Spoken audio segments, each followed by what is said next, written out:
एक सुबह जब दरबार लगा हुआ था, शहंशाह अकबर अपने सिंहासन पर विराजमान थे। सभी मंत्री गण अपनी अपनी जगह पर बैठे थे। तभी एक द्वारपाल ने आकर सूचना दी कि उत्तर भारत के 4 प्रसिद्ध विद्वान शहंशाह से मिलने की इच्छा रखते हैं। अकबर ने उन्हें तुरंत सम्मान सहित अंदर लाने का आदेश दिया। दरबार में 4 तेजस्वी लेकिन अहंकारी चेहरे वाले विद्वानों ने प्रवेश किया। उनके माथे पर ज्ञान का तेज तो था, पर आंखों में विनम्रता की जगह घमंड की झलक साफ दिखाई दे रही थी। पहले विद्वान का नाम था पंडित ज्ञानमूर्ति, जिन्हें वेदों और शास्त्रों का प्रकांड ज्ञाता माना जाता था। दूसरे थे आचार्य वेदांत शास्त्री, जो दर्शन शास्त्र और तत्वज्ञान में निपुण थे। तीसरे थे शास्त्री तर्केश मिश्र, जिनका तर्कशास्त्र में कोई सानी नहीं था। और चौथे थे विद्याधर काव्यतीर्थ, जो साहित्य और काव्य रचना में पारंगत थे। चारों ने आकर शहंशाह अकबर को प्रणाम किया। अकबर ने उनका परिचय पूछा और उनके ज्ञान की प्रशंसा की। पंडित ज्ञानमूर्ति ने बड़ी अकड़ के साथ कहा, जहांपनाह, हम चारों ने अपने अपने क्षेत्र में वर्षों तक तपस्या करके ज्ञान अर्जित किया है। हमने सुना है कि आपके दरबार में बुद्धिमानों का बड़ा सम्मान होता है, और आपके एक मंत्री बीरबल की चतुराई के किस्से तो पूरे हिंदुस्तान में मशहूर हैं। यहां तक तो सब ठीक था, लेकिन फिर आचार्य वेदांत ने अपनी बात में थोड़ा जहर घोला। पर जहांपनाह, हमें यह सुनकर बड़ी हैरानी हुई कि जिसे आप सबसे बुद्धिमान मानते हैं, वो कोई शास्त्रीय विद्वान नहीं, बल्कि केवल एक हाजिर जवाब दरबारी है। चतुराई और सच्ची विद्वता में जमीन आसमान का फर्क होता है। अब बात सीधे सीधे बीरबल पर आ गई थी। बीरबल शांत खड़े सब सुन रहे थे। उनके चेहरे पर एक रहस्यमयी मुस्कान थी। तर्केश मिश्र ने बात को आगे बढ़ाया। हम बीरबल की बुद्धि को चुनौती देने आए हैं। हम ये साबित करना चाहते हैं कि किताबी ज्ञान और वर्षों की साधना के आगे चालाकी और हाजिर जवाबी बच्चों का खेल है। हम उनसे शास्त्रार्थ करना चाहते हैं। अकबर को ये चुनौती बड़ी दिलचस्प लगी। उन्हें अपने बीरबल पर पूरा भरोसा था, और वो ये भी देखना चाहते थे कि बीरबल इन घमंडी विद्वानों को कैसे सबक सिखाते हैं। अकबर ने बीरबल की ओर देखा और पूछा, बीरबल, क्या तुम इन विद्वानों की चुनौती स्वीकार करते हो? बीरबल ने अदब से सिर झुकाया और कहा, जहांपनाह, मैं तो एक साधारण सेवक हूं। इन महाविद्वानों के ज्ञान के सागर के सामने मैं तो एक छोटी सी बूंद के समान हूं। इनसे शास्त्रार्थ करने की मेरी क्या बिसात? लेकिन अगर ये विद्वान चाहें तो मैं इनकी बुद्धिमत्ता की एक छोटी सी परीक्षा लेना चाहूंगा। ये सुनकर चारों विद्वान हंस पड़े। परीक्षा? तुम हमारी परीक्षा लोगे? ज्ञानमूर्ति ने मजाक उड़ाते हुए कहा। बीरबल ने शांत भाव से उत्तर दिया, जी पंडित जी, शास्त्रार्थ में तो शब्दों का जाल होता है। कोई भी अपनी वाक्पटुता से जीत सकता है। असली ज्ञान की परख तो व्यवहार में होती है। मैं आपको एक ऐसा कार्य दूंगा जिससे यह साबित हो जाएगा कि आप केवल ज्ञानी ही नहीं, बल्कि वास्तव में बुद्धिमान भी हैं। अकबर ने उत्सुकता से पूछा, कैसी परीक्षा बीरबल? बीरबल ने कहा, जहांपनाह, मेरे पास एक अलौकिक वस्तु है। वो स्वर्ग के कल्पवृक्ष का एक अंकुर है, एक छोटा सा पौधा। कहते हैं कि ये पौधा केवल उसी व्यक्ति को दिखाई देता है जो शुद्ध हृदय का हो और जिसका जन्म अपने पिता की सच्ची संतान के रूप में हुआ हो, यानी जो नेक इंसान हो। जो भी पापी या दोगले चरित्र का होगा, उसे ये पौधा नजर नहीं आएगा। ये सुनते ही पूरे दरबार में सन्नाटा छा गया। ये एक बहुत ही अजीब और खतरनाक शर्त थी। बीरबल ने अपनी बात पूरी की। मैं इन चारों विद्वानों को शाही बागीचे में ले जाऊंगा, जहां मैंने उस पौधे को एक गमले में रखा है। इन्हें एक एक करके उस गमले को देखना होगा और फिर दरबार में आकर बताना होगा कि उन्हें वह पौधा कैसा लगा। अगर ये चारों उस पौधे का सही वर्णन कर पाए तो मैं अपनी हार मान लूंगा और हमेशा के लिए ये दरबार छोड़कर चला जाऊंगा। चारों विद्वान एक दूसरे को देखने लगे। उनके अहंकार ने उन्हें सोचने पर मजबूर कर दिया। अगर उन्होंने कहा कि उन्हें पौधा नहीं दिखा, तो इसका मतलब ये होगा कि वे या तो पापी हैं या अपने पिता की सच्ची संतान नहीं है। अपनी इज्जत बचाने के लिए उन्हें यह कहना ही पड़ेगा कि उन्होंने पौधा देखा है। उन्हें लगा कि यह बीरबल का एक आसान सा जाल है जिससे वे आसानी से निकल जाएंगे। वे मन ही मन हंसे और बोले, हमें तुम्हारी ये शर्त मंजूर है। अकबर को भी बीरबल की इस योजना में कुछ मजा आने लगा था। उन्होंने तुरंत शाही बागीचे में चलने का आदेश दिया। शाही बागीचे के एक शांत कोने में एक खूबसूरत नक्काशीदार चबूतरे पर एक बड़ा सा सोने का पानी चढ़ा हुआ खाली गमला रखा था। बीरबल ने उस गमले की ओर इशारा करते हुए कहा, इसी गमले में वह दिव्य अंकुर है। अब आप में से एक एक करके आगे आएं और इसके दर्शन करें। सबसे पहले पंडित ज्ञानमूर्ति शर्मा आगे बढ़े। वो शास्त्रों के ज्ञाता थे। उन्होंने बड़े आत्मविश्वास के साथ गमले में झांका। अंदर कुछ भी नहीं था। गमला बिल्कुल खाली था। एक पल के लिए उनके चेहरे का रंग उड़ गया। उन्हें समझ आ गया कि बीरबल ने उन्हें फंसा दिया है, लेकिन अब पीछे हटने का कोई रास्ता नहीं था। अगर वो कहते कि गमला खाली है तो पूरे दरबार में उनकी जगहसाई होती। उन्होंने अपनी आंखें बंद की जैसे वो किसी गहरी समाधि में हो, और फिर हाथ जोड़कर बोले, अद्भुत, अलौकिक। मैंने अपने जीवन में ऐसा दिव्य पौधा नहीं देखा। इसके पत्तों से वेदों की ऋचाओं जैसी ध्वनि आ रही है। इसका सुनहरा रंग प्रभात के सूर्य की तरह है। धन्य हो गया मैं। ये सुनकर बीरबल मुस्कुराए। बाकी तीनों विद्वान भी समझ गए कि खेल क्या है। अब दूसरे विद्वान आचार्य वेदांत शास्त्री की बारी थी। वो भी आगे बढ़े और खाली गमले में झांका। फिर उन्होंने ज्ञान मूर्ति से भी एक कदम आगे बढ़कर वर्णन करना शुरू किया। अरे, ये तो केवल पौधा नहीं, ये तो साक्षात ब्रह्मा का स्वरूप है। इसकी जड़ों में सृष्टि का आधार है और इसकी शाखाओं में मोक्ष का मार्ग। मैं तो इसकी भौतिकता को नहीं, इसके दार्शनिक सार को देख पा रहा हूं। ये अद्वैत का प्रतीक है। अब तीसरे विद्वान तर्केश मिश्र आगे आए। वो एक तर्कशास्त्री थे। उन्होंने भी गमले में कुछ न पाकर अपना दिमाग लगाया। उन्होंने सोचा, अगर इन दोनों को दिखा है तो मुझे भी दिखना ही चाहिए। यही तर्क कहता है। उन्होंने गमले को ध्यान से देखने का नाटक किया और बोले, तार्किक रूप से इस पौधे की संरचना अद्वितीय है। इसके पत्तों का कोण और शाखाओं का विभाजन गणित के स्वर्णिम अनुपात का पालन करता है। इसकी बनावट में एक भी तर्कहीन बात नहीं है। यह प्रकृति के सबसे उत्तम तर्क का उदाहरण है। अंत में चौथे विद्वान विद्याधर काव्यतीर्थ की बारी आई। वो तो कवि थे। उन्हें तो कल्पना की उड़ान भरने का सुनहरा अवसर मिल गया था। उन्होंने खाली गमले को देखकर अपनी आंखें मूंद ली और काव्य शैली में वर्णन करना शुरू कर दिया। हरितिमा ऐसी कि मरकत भी शर्माए, स्वर्णरश्मि ऐसी कि सूरज फीका पड़ जाए। पत्तियों पर ओस नहीं, ये तो है अमृत बूंदे, जिसे देख मन मेरा आनंद विभोर हो जाए। उन्होंने पौधे की सुंदरता पर कई दोहे और छंद सुना दिए। चारों विद्वानों ने अपनी अपनी विद्वता का प्रदर्शन कर दिया था और वे खुद को बहुत बुद्धिमान समझ रहे थे। उन्हें लगा कि उन्होंने बीरबल को उसी के खेल में मात दे दी है। अब बीरबल मुस्कुराते हुए शहंशाह अकबर की ओर मुड़े और बोले, जहांपनाह, आपने इन चारों महाविद्वानों की बातें सुनी।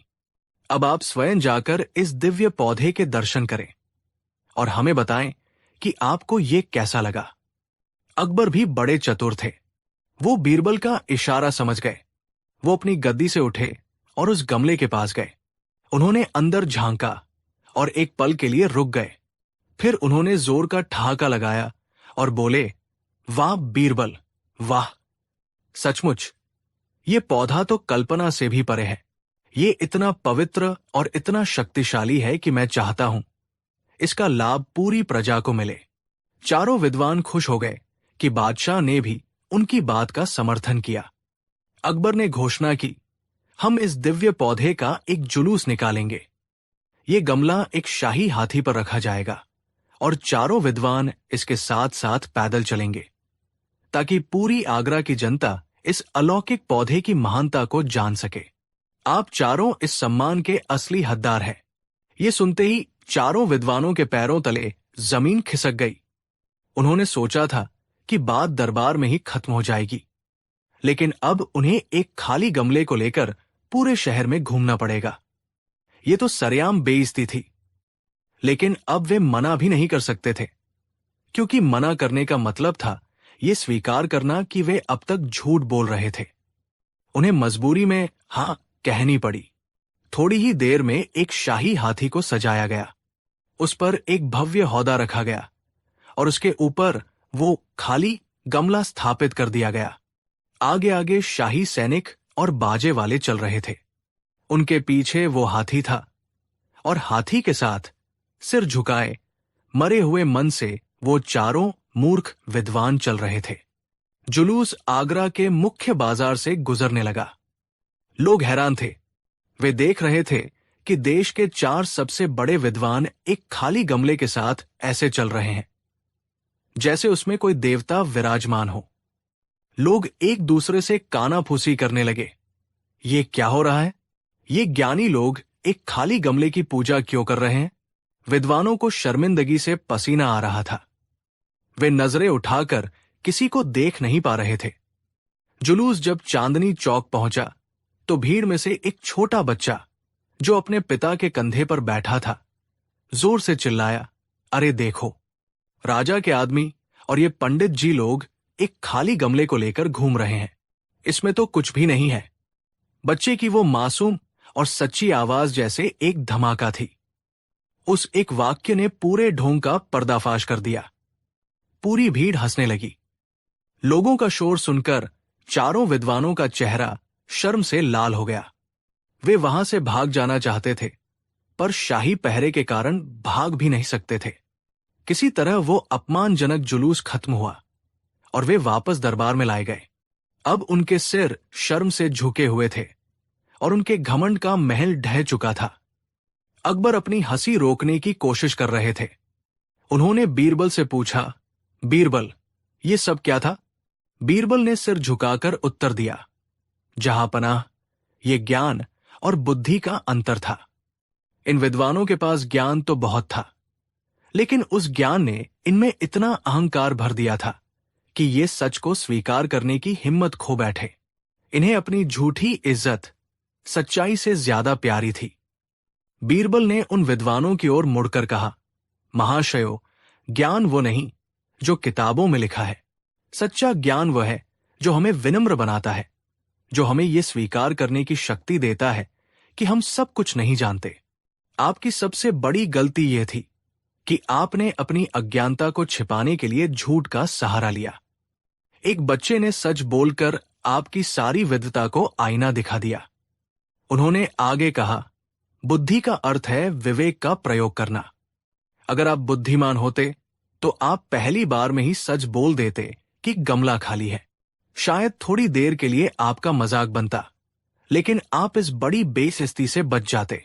किताबी ज्ञान अगर व्यावहारिक बुद्धि के बिना हो तो वो एक बोझ के समान है। चारों विद्वानों की आंखों में अब पश्चाताप के आंसू थे।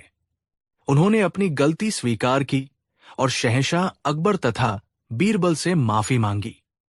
अकबर ने उन्हें माफ कर दिया और कहा, याद रखना, सच्चा विद्वान वही है जो हमेशा सीखने के लिए तैयार रहता है और अपनी गलती मानने से नहीं डरता। तो दोस्तों, ये थी कहानी 4 मूर्ख विद्वानों की, जिन्हें बीरबल ने अपनी चतुराई से ऐसा सबक सिखाया जिसे वे जीवन भर नहीं भूल पाए। ये कहानी हमें सिखाती है कि ज्ञान का अहंकार इंसान को अंधा बना देता है। असली बुद्धिमानी सच को स्वीकार करने में है, चाहे वो कितना भी कड़वा क्यों न हो। एक मासूम बच्चे की तरह सरल और सच्चा दिल रखना बड़ी बड़ी डिग्रियों से कहीं ज्यादा मूल्यवान है। आपको ये कहानी कैसी लगी? क्या आपने भी अपने जीवन में ऐसे ज्ञानी मूर्खों को देखा है? हमें नीचे कमेंट्स में जरूर बताइएगा। कहानी 2। ये उन दिनों की बात है जब बीरबल की बुद्धिमानी और हाजिर जवाबी की शोहरत पूरे हिंदुस्तान में फैल चुकी थी। शहंशाह अकबर उन पर आंखें बंद करके भरोसा करते थे। सल्तनत का कोई भी बड़ा फैसला बीरबल की सलाह के बिना नहीं लिया जाता था। अकबर और बीरबल का रिश्ता सिर्फ बादशाह और मंत्री का नहीं, बल्कि दो गहरे दोस्तों का था। लेकिन यही बात दरबार के कुछ पुराने और अहंकारी मंत्रियों को कांटे की तरह चुभती थी। उन्हें लगता था कि बीरबल, जो न तो किसी बड़े खानदान से था और न ही कोई महान योद्धा, उसे इतनी इज्जत क्यों दी जाती है। इन जलने वालों का सरगना था मंत्री शाहबाज खान। शाहबाज खान खुद को बहुत चालाक समझता था और कई सालों से बीरबल को नीचा दिखाने की कोशिश कर रहा था, लेकिन हर बार बीरबल अपनी बुद्धि से उसे मात दे देता था। एक दिन शाहबाज खान ने अपने कुछ साथी दरबारियों के साथ मिलकर एक ऐसी खौफनाक और अचूक योजना बनाई जिससे बीरबल का हमेशा हमेशा के लिए सफाया हो जाए। उन्होंने एक ऐसा जाल बुना जिससे बीरबल बचकर निकल ही नहीं सकता था। अगले दिन शाहबाज खान और उसके साथी मंत्री बड़े ही उदास और गंभीर चेहरे बनाकर बादशाह अकबर के सामने पेश हुए। अकबर ने पूछा, क्या बात है शाहबाज खान, तुम सब इतने चिंतित क्यों लग रहे हो? शाहबाज खान ने आंखों में झूठे आंसू भरते हुए कहा, जहां पनाह, क्या बताएं। कल रात हम सबने एक ही सपना देखा। हमने सपने में आपके अब्बा हुजूर मरहूम शहंशाह हुमायूं और आपके दादा जान शहंशाह बाबर के दर्शन किए। ये सुनकर अकबर चौंक गए। अपने पूर्वजों का नाम सुनकर वो भावुक हो गए और बोले, क्या सच कह रहे हो? कैसे हैं हमारे अब्बा हुजूर? क्या कहा उन्होंने? शाहबाज खान ने अपनी चाल का पहला पासा फेंका। जहां पनाह, वे स्वर्ग में बहुत खुश है, हर तरह की सुख सुविधा है, लेकिन वे बहुत अकेले हैं। उन्हें आपकी, अपनी सल्तनत की बहुत याद आती है। वे जानना चाहते हैं कि यहां सब कैसा चल रहा है। उन्होंने कहा कि काश कोई यहां से आकर उन्हें सब हालचाल बता पाता। अकबर ये सुनकर और भी भावुक हो गए। हां, हम भी उनसे मिलना चाहते हैं, उनसे बातें करना चाहते हैं, पर यह कैसे मुमकिन है? कोई जिंदा इंसान स्वर्ग कैसे जा सकता है? अब शाहबाज खान ने अपना असली जहर उगला।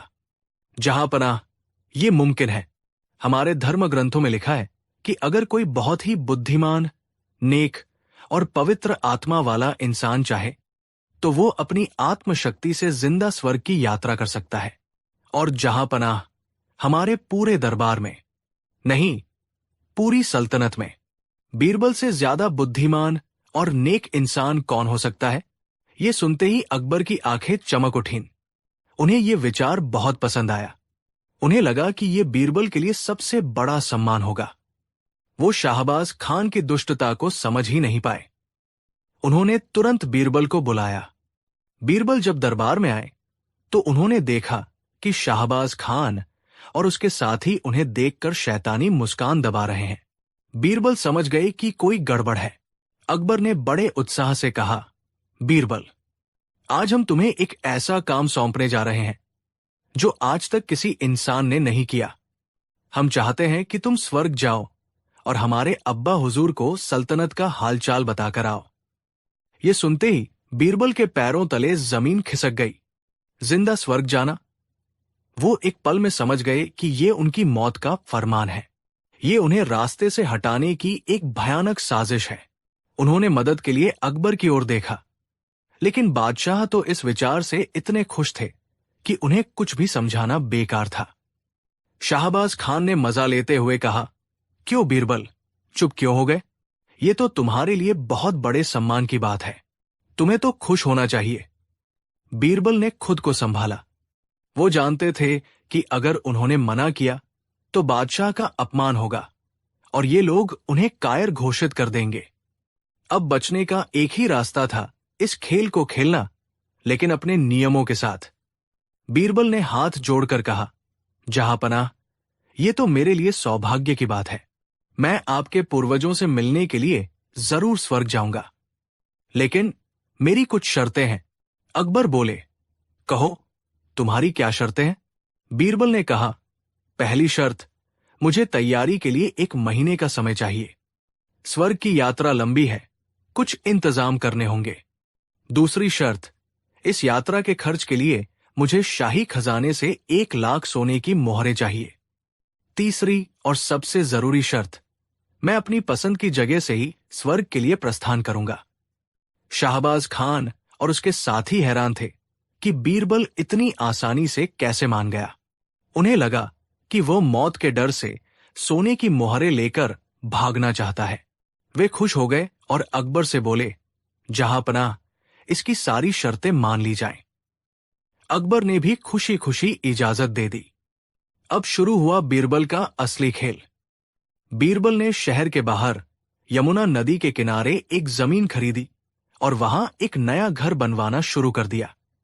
उसी घर के ठीक बगल में उन्होंने एक बहुत बड़ा लकड़ियों का ढेर लगवाने का आदेश दिया और कहा कि यही वो जगह है जहां से वो स्वर्ग जाएंगे।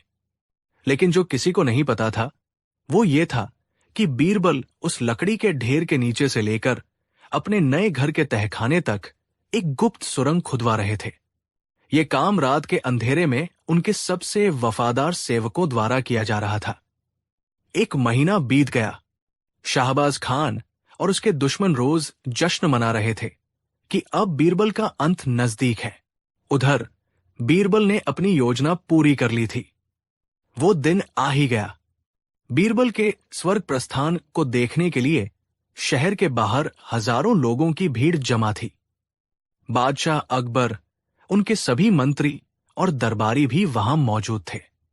लकड़ियों का एक बहुत ऊंचा ढेर तैयार था। बीरबल अपने परिवार से मिले, सबसे विदा ली। उनका चेहरा शांत था, जैसे उन्हें कोई डर ही न हो। वो अकबर के पास आए और बोले, जहांपनाह, अब मुझे जाने की आज्ञा दे। मैं कुछ महीनों में आपका संदेश लेकर जरूर लौटूंगा। शाहबाज खान हंसते हुए बोला, हां, जरूर लौटना। हम सब तुम्हारा इंतजार करेंगे। बीरबल लकड़ियों के ढेर के बीचों बीच बनी एक छोटी सी जगह में जाकर बैठ गए। सैनिकों ने चारों तरफ से लकड़ियों में आग लगा दी। देखते ही देखते आग की लपटें आसमान छूने लगी। धुआं इतना घना था कि कुछ भी दिखाई नहीं दे रहा था। जैसे ही धुआं फैला, बीरबल फुर्ती से लकड़ियों के ढेर के नीचे बनी गुप्त सुरंग में घुस गए और अपने घर के तहखाने में सुरक्षित पहुंच गए। बाहर सबने मान लिया कि बीरबल जलकर राख हो गए। शाहबाज खान और उसके साथी अपनी जीत पर अट्टहास कर रहे थे। अकबर की आंखों में आंसू थे। उन्हें अपने सबसे प्यारे दोस्त को खोने का गहरा दुख था। बीरबल के जाने के बाद दरबार की रौनक ही चली गई। शाहबाज खान और उसके साथी अब बड़ी बड़ी कुर्सियों पर थे, लेकिन सल्तनत के काम बिगड़ने लगे थे। अकबर हर दिन बीरबल को याद करके पछताते। लगभग 6 महीने बीत गए। सब लोग बीरबल को भूल चुके थे और फिर एक दिन दरबार लगा हुआ था और एक अजीब सा दिखने वाला इंसान दरबार में दाखिल हुआ। उसकी दाढ़ी और बाल बहुत बढ़े हुए थे। कपड़े कुछ अजीब थे, लेकिन चाल ढाल जानी पहचानी थी। जैसे ही वो इंसान बादशाह के करीब आया, सब लोग अपनी जगह पर खड़े हो गए। उनकी आंखें फटी की फटी रह गई। वो कोई और नहीं बल्कि बीरबल थे। अकबर अपनी गद्दी से दौड़ पड़े और बीरबल को गले लगा लिया। बीरबल, तुम जिंदा हो। तुम वापस आ गए। पूरे दरबार में जैसे भूचाल आ गया। शाहबाज खान और उसके साथियों के चेहरे का रंग उड़ गया। वे भूत देखने की तरह डर गए। उन्हें अपनी आंखों पर यकीन नहीं हो रहा था। शाहबाज खान हकलाते हुए बोला, ये कैसे हो सकता है? तुम तो स्वर्ग गए थे। बीरबल ने मुस्कुराते हुए जवाब दिया, हां मंत्री जी, मैं स्वर्ग ही गया था और बादशाह का संदेशा देकर वापस भी आ गया। अकबर ने उत्सुकता से पूछा, जल्दी बताओ बीरबल, कैसे हैं हमारे अब्बा हुजूर? क्या कहा उन्होंने? और स्वर्ग कैसा है? अब शुरू हुआ बीरबल का वो ऐतिहासिक मजाक। बीरबल ने कहा, जहांपनाह, स्वर्ग बहुत ही खूबसूरत जगह है। हर तरफ बाग बगीचे हैं, दूध और शहद की नदियां बह रही है। आपके अब्बा हुजूर और दादा जान बिल्कुल ठीक है और आपको बहुत याद कर रहे थे। उन्होंने आपके लिए ढेर सारा प्यार और आशीर्वाद भेजा है। फिर बीरबल ने दरबार में बैठे उन मंत्रियों की ओर देखा जिन्होंने उसे मरवाने की साजिश रची थी। बीरबल ने शाही नाई की ओर इशारा करते हुए कहा, आपके अब्बा हुजूर की दाढ़ी और बाल बहुत बढ़ गए हैं। स्वर्ग में कोई अच्छा नाई नहीं है। उन्होंने कहा है कि हमारा शाही नाई बहुत काबिल है, उसे तुरंत स्वर्ग भेजा जाए। ये सुनते ही शाही नाई का चेहरा पीला पड़ गया। फिर बीरबल ने शाही खजांची की ओर देखा और कहा, शहंशाह बाबर को हिसाब किताब में कुछ परेशानी हो रही है। स्वर्ग के खजांची इतने होशियार नहीं है। उन्होंने फरमाइश की है कि हमारे शाही खजांची को उनकी मदद के लिए भेजा जाए। खजांची डर के मारे कांपने लगा। एक एक करके बीरबल ने उन सभी दरबारियों का नाम लिया जो शाहबाज खान की साजिश में शामिल थे। किसी के लिए कहा कि स्वर्ग में अच्छे बावर्ची की जरूरत है, तो किसी के लिए कहा कि वहां अच्छे संगीतकार की कमी है। अंत में बीरबल की नजरें शाहबाज खान पर आकर रुकी। बीरबल ने बड़ी गंभीरता से कहा, और जहांपनाह, आपके अब्बा हुजूर सबसे ज्यादा अकेलेपन से परेशान हैं। उन्हें बात करने के लिए कोई बुद्धिमान और अनुभवी सलाहकार चाहिए। उन्होंने खास तौर पर कहा है कि मंत्री शाहबाज खान जैसा काबिल मंत्री तो पूरी कायनात में नहीं है। इसलिए जितनी जल्दी हो सके शाहबाज खान को उनकी सेवा में स्वर्ग भेजा जाए। अब आया कहानी का वो पल जिसने इतिहास रच दिया। ये सुनते ही शाहबाज खान और उसके सभी साथियों की हालत ऐसी हो गई जैसे उन्हें सांप सूंघ गया हो। उनकी बोलती बंद हो गई थी। वे एक ऐसे जाल में फंस चुके थे जिसे उन्होंने खुद ही बनाया था। अगर वे स्वर्ग जाने से मना करते तो इसका मतलब था कि वे मान रहे हैं कि बीरबल स्वर्ग नहीं गया था और ये सब एक ढोंग था। ऐसा करने पर बादशाह उन्हें साजिश रचने और बादशाह को धोखा देने के जुर्म में तुरंत मौत की सजा दे देते, और अगर वे जाने के लिए हाँ कहते तो उन्हें भी उसी तरह आग के ढेर पर बैठकर स्वर्ग जाना पड़ता, जिसका मतलब था निश्चित मौत। वे निशब्द थे। उनके पास कहने के लिए एक शब्द नहीं था।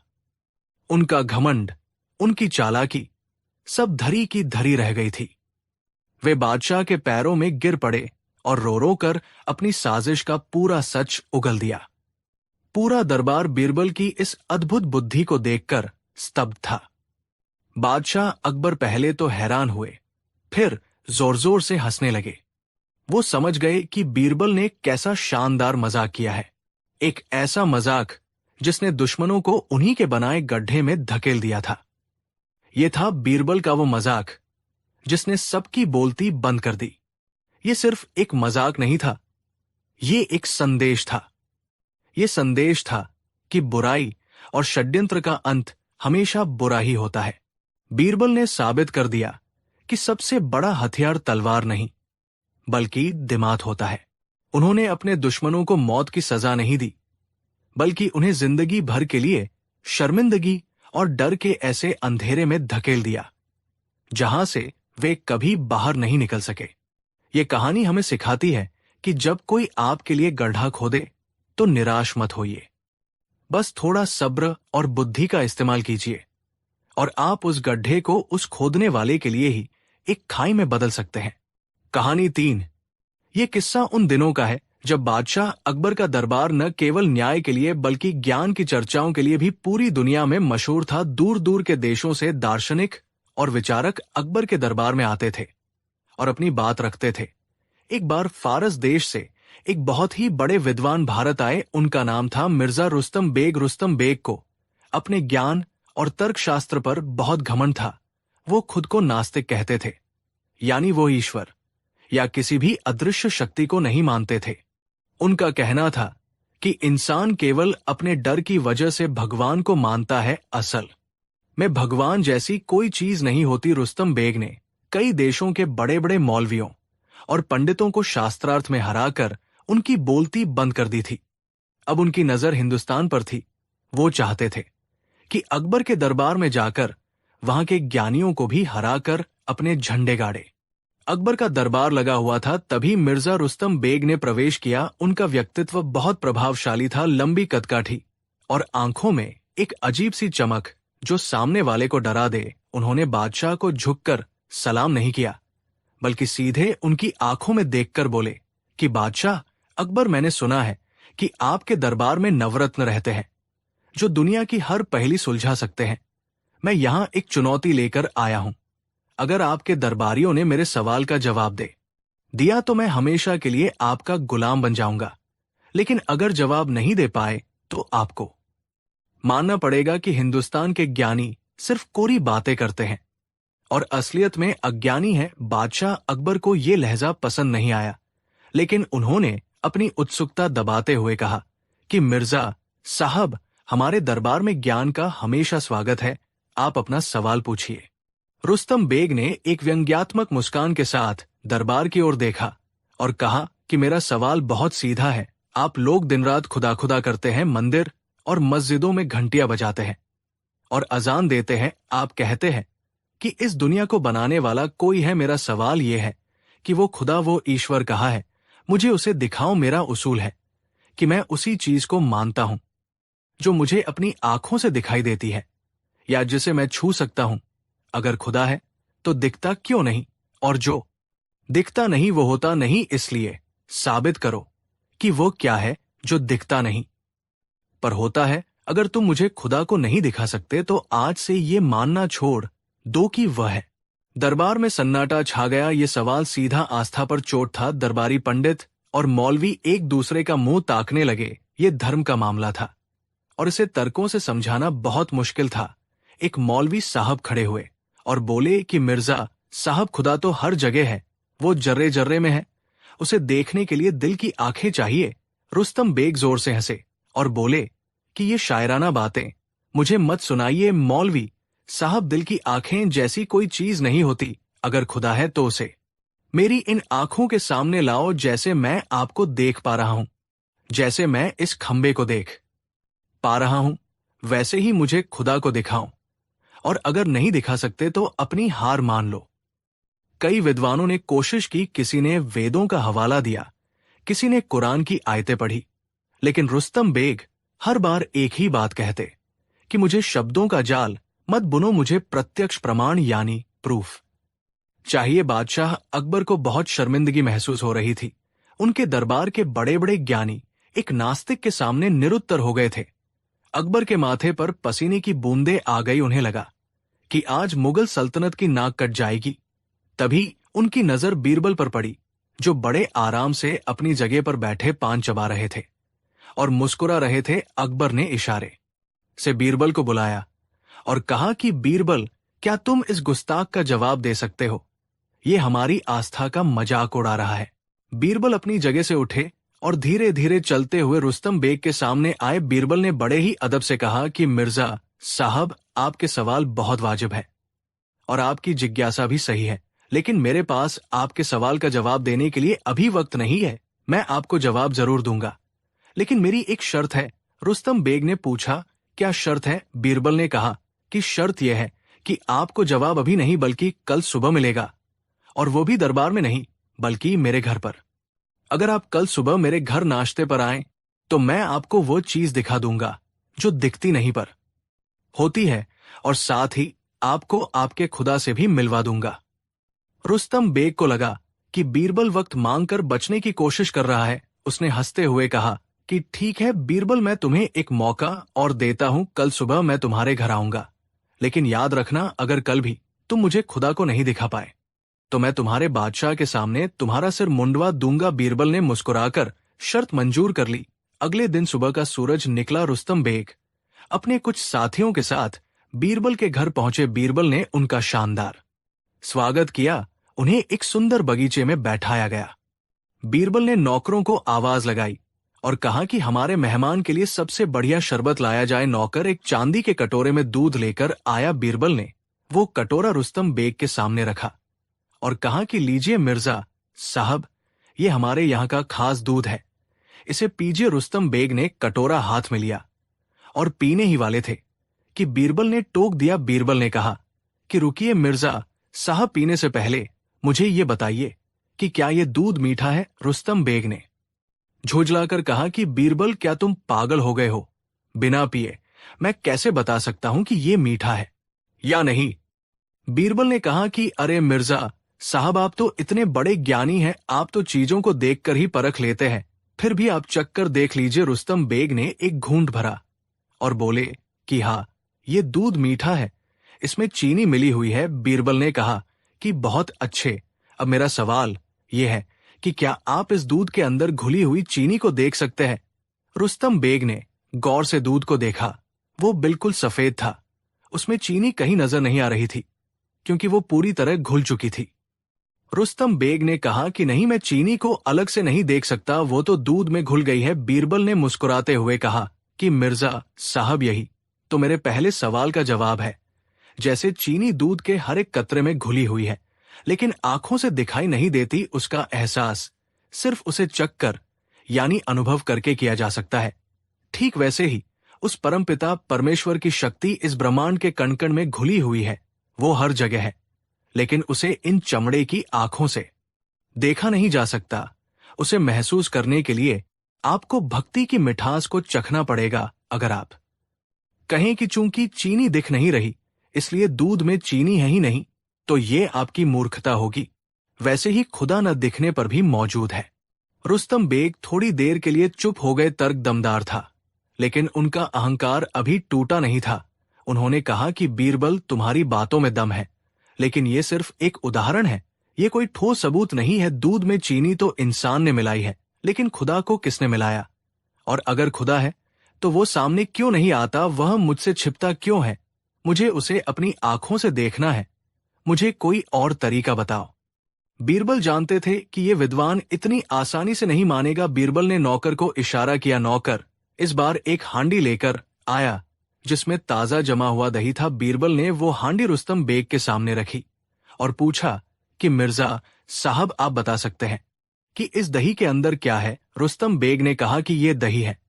और क्या है? बीरबल ने पूछा कि क्या आपको पता है कि इस दही के अंदर मक्खन छिपा है? रुस्तम बेग ने कहा कि हाँ, ये तो हर कोई जानता है कि दही में मक्खन होता है। बीरबल ने कहा कि तो जरा मुझे इसमें छिपा हुआ मक्खन दिखा दीजिए, मैं अपनी आंखों से देखना चाहता हूं कि दही के अंदर मक्खन कहाँ बैठा है। रुस्तम बेग ने झुंझलाकर कहा कि बीरबल, तुम फिर से बच्चों वाली बातें कर रहे हो। मक्खन ऐसे ऊपर थोड़ी दिखाई देता है। मक्खन को पाने के लिए दही को मथना पड़ता है, मेहनत करनी पड़ती है, मंथन करना पड़ता है, तब जाकर मक्खन ऊपर आता है। बीरबल की आंखों में एक चमक आ गई। उन्होंने कहा कि बस मिर्जा साहब, यही तो मैं आपको समझाना चाहता हूं। जैसे दही के हर हिस्से में मक्खन मौजूद है, लेकिन वो तब तक नहीं दिखता जब तक उसे मथा न जाए, वैसे ही ईश्वर हमारे और आपके अंदर मौजूद है, इस सृष्टि में मौजूद है, लेकिन वो तब तक नहीं दिखता जब तक हम अपने मन का मंथन नहीं करते, जब तक हम अपने विचारों को शुद्ध नहीं करते और ध्यान नहीं लगाते, तब तक वो मक्खन रूपी ईश्वर बाहर नहीं आता। आप बिना मंथन किए ईश्वर को देखना चाहते हैं। ये तो वही बात हुई कि आप बिना दही बिलोए मक्खन खाना चाहते हैं, जो कि नामुमकिन है। रुस्तम बेग अब निरुत्तर होने लगे थे। बीरबल के तर्क बहुत व्यावहारिक और सटीक थे, लेकिन एक नास्तिक के लिए हार मानना इतना आसान नहीं था। रुस्तम बेग ने अपना आखिरी दाव चला। उन्होंने सोचा कि बीरबल को बातों में फंसाना मुश्किल है, इसलिए अब इसे डराया जाए। रुस्तम बेग ने गुस्से का नाटक करते हुए कहा कि बीरबल, तुम बहुत चालाक हो। तुम खाने पीने की चीजों का उदाहरण देकर असली मुद्दे से भटका रहे हो। मैं इन उदाहरणों को नहीं मानता, मैं तो विज्ञान और तर्क को मानता हूं। अगर तुम मुझे अभी के अभी खुदा का कोई ऐसा सबूत नहीं दोगे जो मेरे शरीर को महसूस हो, तो मैं बादशाह से तुम्हारी शिकायत करूंगा। बीरबल अब गंभीर हो गए। उन्होंने सोचा कि अब इस विद्वान को उसी की भाषा में समझाना पड़ेगा। बीरबल अपनी जगह से उठे और अचानक रुस्तम बेग का हाथ पकड़ लिया। इससे पहले कि रुस्तम बेग कुछ समझ पाते, बीरबल ने उनकी कलाई पर जोर से चिकोटी काट ली। बीरबल ने उनकी खाल को इतनी जोर से मरोड़ा कि रुस्तम बेग दर्द से बिलबिला उठे। उन्होंने झटके से अपना हाथ छुड़ाया और चिल्लाए कि अरे जाहिल, ये क्या बदतमीजी है, मुझे बहुत तेज दर्द हो रहा है। बीरबल एकदम शांत खड़े रहे और बोले कि दर्द हो रहा है, कहा है दर्द? मुझे तो दिखाई नहीं दे रहा। रुस्तम बेग ने अपना लाल पड़ा हुआ हाथ दिखाते हुए कहा कि देखो, यहां है, मुझे महसूस हो रहा है, मेरी जान निकली जा रही है।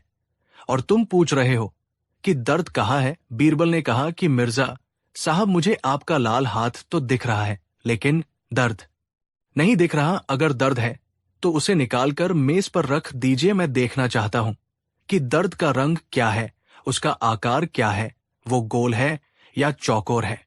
रुस्तम बेग ने गुस्से में कहा कि मूर्ख, क्या तुम नहीं जानते कि दर्द कोई वस्तु नहीं है जिसे दिखाया जा सके। ये तो एक एहसास है जो सिर्फ उसे होता है जिसे चोट लगती है, दूसरा उसे नहीं देख सकता। बीरबल ने हंसते हुए कहा कि मिर्जा साहब, अब आप सही रास्ते पर आए हैं। जब एक मामूली सी चिकोटी का दर्द भी दिखता नहीं पर होता है और उसे सिर्फ महसूस किया जा सकता है, तो आप उस महान शक्ति को अपनी इन छोटी आंखों से कैसे देखना चाहते हैं जिसने पूरे ब्रह्मांड को बनाया है। जैसे दर्द का वजूद है पर वो अदृश्य है, वैसे ही ईश्वर का वजूद है पर वो अदृश्य है। वो अनुभव का विषय है, प्रदर्शन का नहीं।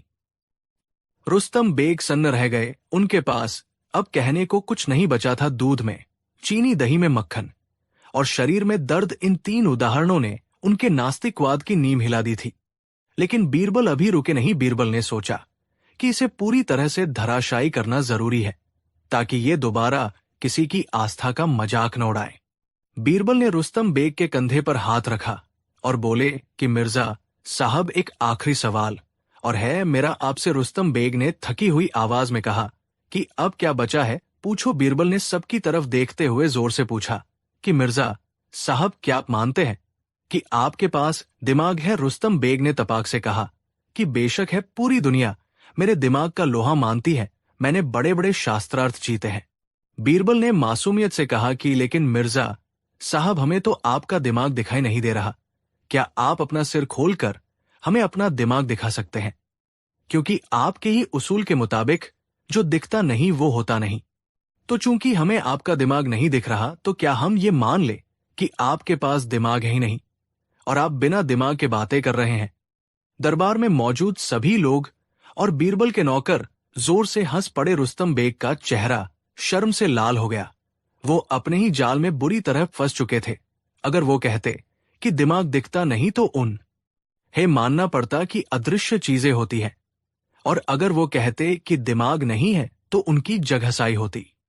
रुस्तम बेग अपनी जगह से उठे और बीरबल के सामने सिर झुका दिया। उन्होंने कहा कि बीरबल, मैं हार गया। वाकई तुम्हारी बुद्धिमानी का कोई जवाब नहीं। तुमने मुझे समझा दिया कि हर सच्चाई आंखों से नहीं देखी जा सकती। कुछ सच्चाइयां आंखों से परे होती हैं।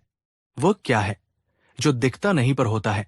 इसका जवाब सिर्फ ईश्वर नहीं, बल्कि विश्वास, प्रेम, दर्द, बुद्धि और वो हर अदृश्य शक्ति है जो इस दुनिया को चला रही है। मैं अपने अहंकार के लिए माफी मांगता हूं।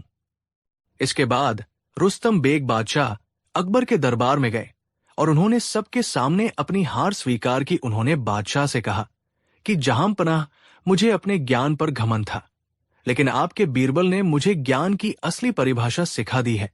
असली ज्ञान वो नहीं जो चीजों को नकार दे, बल्कि असली ज्ञान वो है जो अदृश्य को भी समझने की क्षमता रखे।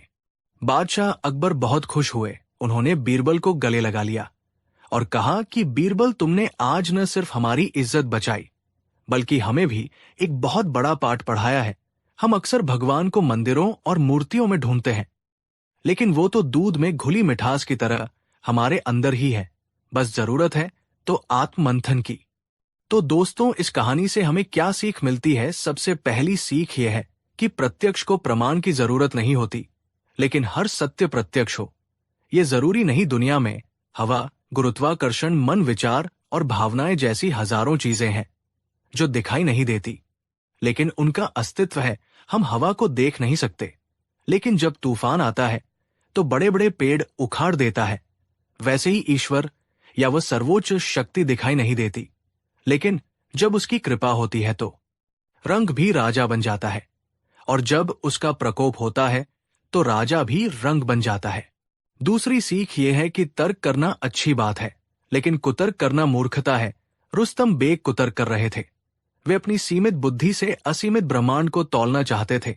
हमें ये समझना चाहिए कि विज्ञान और आध्यात्म एक दूसरे के दुश्मन नहीं है। विज्ञान वहां तक जाता है जहां तक दिखाई देता है, और आध्यात्म वहां से शुरू होता है जहां दिखाई देना बंद हो जाता है। कहानी 4। ये उन दिनों की बात है जब मुगल सल्तनत की सीमा पर कुछ परेशानियां चल रही थी। बादशाह अकबर कई दिनों से चिंतित थे। दरबार का माहौल भी गंभीर बना रहता था। अकबर हर छोटी बड़ी बात पर चिढ़ जाते थे। उनके इस स्वभाव को देखकर मंत्री और दरबारी भी उनसे बात करने में डरने लगे थे। एक दिन संधि की चर्चा के बाद अकबर थके हुए और परेशान मन से अपने नवरत्नों के साथ बैठे थे। वो चाहते थे कि कोई उनके मन को हल्का करे। उन्होंने बीरबल की ओर देखा, जो हमेशा अपनी बातों से माहौल को खुशनुमा बना देते थे। अकबर ने कहा, बीरबल, आज हमारा मन बहुत अशांत है। कोई ऐसी बात कहो जिससे ये बोझ कुछ कम हो। बीरबल हमेशा की तरह मुस्कुराए और माहौल को हल्का करने की कोशिश में बोले, जहांपनाह, चिंता तो उस बादल की तरह है जो सूरज को ढक लेता है, लेकिन हटाना भी उसी के हाथ में होता है। और आप तो इस सल्तनत के सूरज है। लेकिन आज अकबर का मन कुछ और ही था। उन्होंने कहा, बीरबल, ये सब किताबी बातें हैं। सच तो यह है कि एक बादशाह की जिंदगी कांटों के ताज से कम नहीं होती। हर तरफ दुश्मन, हर तरफ साजिशें। कभी कभी तो हमें अपनों पर भी शक होने लगता है। बीरबल ने सोचा, शायद बादशाह किसी गहरी पीड़ा में है। उन्होंने बात को और सरल बनाते हुए कहा, जहांपनाह, ये सच है, पर एक अच्छा बादशाह वही है जो हीरे और कांच में फर्क करना जानता है, जो दोस्तों और दुश्मनों को पहचानता है। अकबर अचानक भड़क गए। शायद उनकी कोई पुरानी चोट ताजा हो गई थी। वो ऊंची आवाज में बोले, पहचान? कैसी पहचान बीरबल? तुम कहना क्या चाहते हो? क्या हम नासमझ हैं? क्या हमें लोगों की परख नहीं है? तुम हमेशा अपनी बुद्धिमानी का ढिंढोरा पीटते हो, जैसे इस दरबार में बाकी सब मूर्ख हैं। ये एक अप्रत्याशित हमला था। पूरे दरबार में सन्नाटा छा गया। बीरबल भी हैरान रह गए। उन्होंने कभी बादशाह को इस तरह गुस्से में नहीं देखा था। उन्होंने हाथ जोड़कर कहा, मेरा ये मतलब हरगिज नहीं था। जहांपनाह, आप तो मेरे अन्नदाता है, मैं तो बस। लेकिन अकबर सुनने के मूड में नहीं थे। उनका गुस्सा 7वें आसमान पर था। बस, बहुत हुआ। हम तुम्हारी इन घुमावदार बातों और तानों से तंग आ चुके हैं। तुम अपनी चतुराई के घमंड में इतने अंधे हो गए हो कि तुम्हें बादशाह की इज्जत का भी ख्याल नहीं रहा। अकबर अपनी गद्दी से खड़े हो गए। उनकी आंखें गुस्से से लाल थी। उन्होंने कांपती हुई उंगली से दरवाजे की ओर इशारा करते हुए वो हुक्म सुनाया जिसकी किसी ने कल्पना भी नहीं की थी। निकल जाओ हमारे दरबार से और हमारी सल्तनत से भी। आज के बाद हमें अपनी शक्ल मत दिखाना। हम तुम्हें देश निकाला देते हैं। देश निकाला, ये शब्द सुनते ही जैसे पूरे दरबार पर बिजली गिर गई। नवरत्नों ने अकबर को समझाने की कोशिश की, लेकिन बादशाह का गुस्सा शांत होने का नाम नहीं ले रहा था। बीरबल की आंखों में एक पल के लिए दर्द झलका, लेकिन उन्होंने अपने आत्मसम्मान को बनाए रखा। उन्होंने कोई सफाई नहीं दी, कोई मिन्नत नहीं की। उन्होंने बस बादशाह को आखिरी सलाम किया, सिर झुकाया और चुपचाप उस दरबार से बाहर निकल गए, जहां उन्होंने अपनी जिंदगी के सबसे सुनहरे साल बिताए थे। बीरबल के जाने के बाद अकबर को लगा कि अब शांति मिलेगी, लेकिन ऐसा हुआ नहीं। पहला दिन बीता, दूसरा दिन बीता, फिर हफ्ता बीत गया। अकबर का गुस्सा तो ठंडा हो गया, लेकिन अब एक अजीब सी बेचैनी ने उनकी जगह ले ली थी। दरबार अब दरबार नहीं लगता था। वो बीरबल की हाजिर जवाबी, उनके मजाक, उनकी बुद्धिमानी भरी सलाहों को याद करने लगे। जब भी कोई मुश्किल मसला आता, अकबर की नजरें खुद ब खुद उस जगह को ढूंढने लगती जहां बीरबल खड़े रहते थे, लेकिन वो जगह अब खाली थी।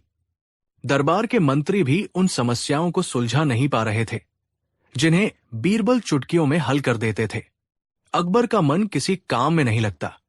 उन्हें अपनी गलती का एहसास होने लगा था। उन्हें समझ आ गया था कि उन्होंने गुस्से में आकर अपने सबसे कीमती हीरे को खुद से दूर फेंक दिया है। एक रात अकबर अपने बिस्तर पर करवटें बदल रहे थे। उन्हें नींद नहीं आ रही थी। वो उठे और अपनी खिड़की से बाहर देखने लगे। चांदनी रात में आगरा का किला खामोश था, ठीक वैसे ही जैसे अकबर का दिल बीरबल के बिना खामोश हो गया था। उन्होंने फैसला किया, वो बीरबल को वापस लाएंगे, चाहे इसके लिए कुछ भी करना पड़े। अगली सुबह उन्होंने अपने सबसे काबिल सैनिकों और जासूसों को बुलाया। जाओ और बीरबल को ढूंढ कर लाओ। वो जहां भी हो, जिस भी हाल में हो, उन्हें पूरे सम्मान के साथ वापस लेकर आओ। ये हमारा हुक्म है। सैनिकों की टोलियां चारों दिशाओं में निकल पड़ी। महीने बीत गए, लेकिन बीरबल का कोई सुराग नहीं मिला। बीरबल इतने बुद्धिमान थे कि वो जानते थे कि बादशाह उन्हें ढूंढेंगे। इसलिए वो भेष बदलकर एक बहुत दूर दराज के गांव में एक साधारण किसान की तरह रहने लगे थे। वहां उन्हें कोई नहीं जानता था। अकबर की बेचैनी बढ़ती जा रही थी। उन्हें लगा कि शायद बीरबल नाराज होकर किसी दूसरे राज्य में चले गए हैं। ये सोचकर उनका दिल बैठ गया। तब उनके एक सलाहकार ने उन्हें एक तरकीब सुझाई। जहां पनाह, बीरबल को सैनिक नहीं, सिर्फ बीरबल जैसी बुद्धि ही ढूंढ सकती है। हमें कोई ऐसी घोषणा करनी होगी जिसे सुनकर बीरबल खुद को प्रकट करने पर मजबूर हो जाएं। अकबर को ये बात जंच गई। उन्होंने पूरे राज्य में एक अजीबोगरीब ढिंढोरा पिटवाया। घोषणा ये थी, शहंशाह अकबर का हुक्म है कि हर गांव का मुखिया 1 महीने के अंदर शाही दरबार में एक घड़ा बुद्धि लेकर हाजिर हो। जो भी मुखिया ऐसा करने में असफल रहा, उसे भारी दंड दिया जाएगा और उसके गांव पर लगान दोगुना कर दिया जाएगा। ये घोषणा सुनकर पूरे राज्य में हड़कंप मच गया। एक घड़ा बुद्धि, ये कैसी बात थी? बुद्धि को घड़े में कैसे भरा जा सकता है? सब परेशान थे। ये एक असंभव काम था। ये खबर उस गांव में भी पहुंची जहां बीरबल रह रहे थे। गांव का मुखिया ये सुनकर सिर पकड़कर बैठ गया। वो दौड़ा दौड़ा गांव के सबसे समझदार इंसान यानी बीरबल के पास पहुंचा, जिन्हें सब ज्ञान बाबा के नाम से जानते थे। मुखिया ने रोते हुए कहा, ज्ञान बाबा, अब आप ही बचाइए। बादशाह ने तो हमें बर्बाद करने का हुक्म सुना दिया है। हम एक घड़ा बुद्धि कहां से लाएंगे? बीरबल मुस्कुराए। वो तुरंत समझ गए कि ये जाल किसके लिए बिछाया गया है। वो समझ गए कि ये उनके बादशाह का उन्हें वापस बुलाने का तरीका है। उनका दिल अपने दोस्त के लिए प्यार से भर गया। बीरबल ने मुखिया से कहा, चिंता मत करो, तुम बस एक छोटा सा मिट्टी का घड़ा ले आओ, जिसका मुंह ज्यादा चौड़ा न हो। मुखिया घड़ा ले आया। बीरबल उसे लेकर अपने खेत में गए। वहां कद्दू, पंपकिन की बेल लगी हुई थी, जिस पर एक बहुत ही छोटा सा नन्हा सा कद्दू लगा था। बीरबल ने बड़ी सावधानी से उस नन्हे कद्दू को बिना बेल से तोड़े घड़े के अंदर डाल दिया। उन्होंने मुखिया से कहा, अब इस घड़े को यही छोड़ दो, इसे रोज पानी देते रहना। 1 महीना बीत गया। वो छोटा सा कद्दू अब घड़े के अंदर ही बड़ा होकर इतना फैल गया कि उसने घड़े का पूरा आकार ले लिया। अब उसे घड़े से बाहर निकालना नामुमकिन था, जब तक कि घड़े को तोड़ा न जाए। बीरबल ने बेल को कद्दू से अलग किया और वो घड़ा मुखिया को देते हुए कहा, लो, ये रहा तुम्हारा बुद्धि का घड़ा। इसे लेकर बादशाह के पास जाओ और कहना, जहां पनाह, इसमें बुद्धि का फल लबालब भरा है, लेकिन हमारी एक शर्त है। इस फल को बिना घड़ा तोड़े और बिना फल को काटे बाहर निकाला जाए, क्योंकि बुद्धि को तोड़ा या काटा नहीं जाता, उसे साबुत ही ग्रहण किया जाता है। मुखिया हैरान रह गया, लेकिन उसके पास कोई और चारा नहीं था। वो घड़ा लेकर आगरा पहुंचा। दरबार में जब मुखिया ने वो घड़ा और बीरबल की बताई शर्त पेश की, तो अकबर सब समझ गए। ऐसी चतुराई, ऐसी बुद्धि सिर्फ एक ही इंसान की हो सकती थी, उनके बीरबल की। उनकी आंखों में खुशी के आंसू आ गए। उन्होंने तुरंत मुखिया से पूछा, सच बताओ, ये तरकीब तुम्हें किसने बताई है? मुखिया ने डरते डरते उस ज्ञान बाबा का हुलिया बताया।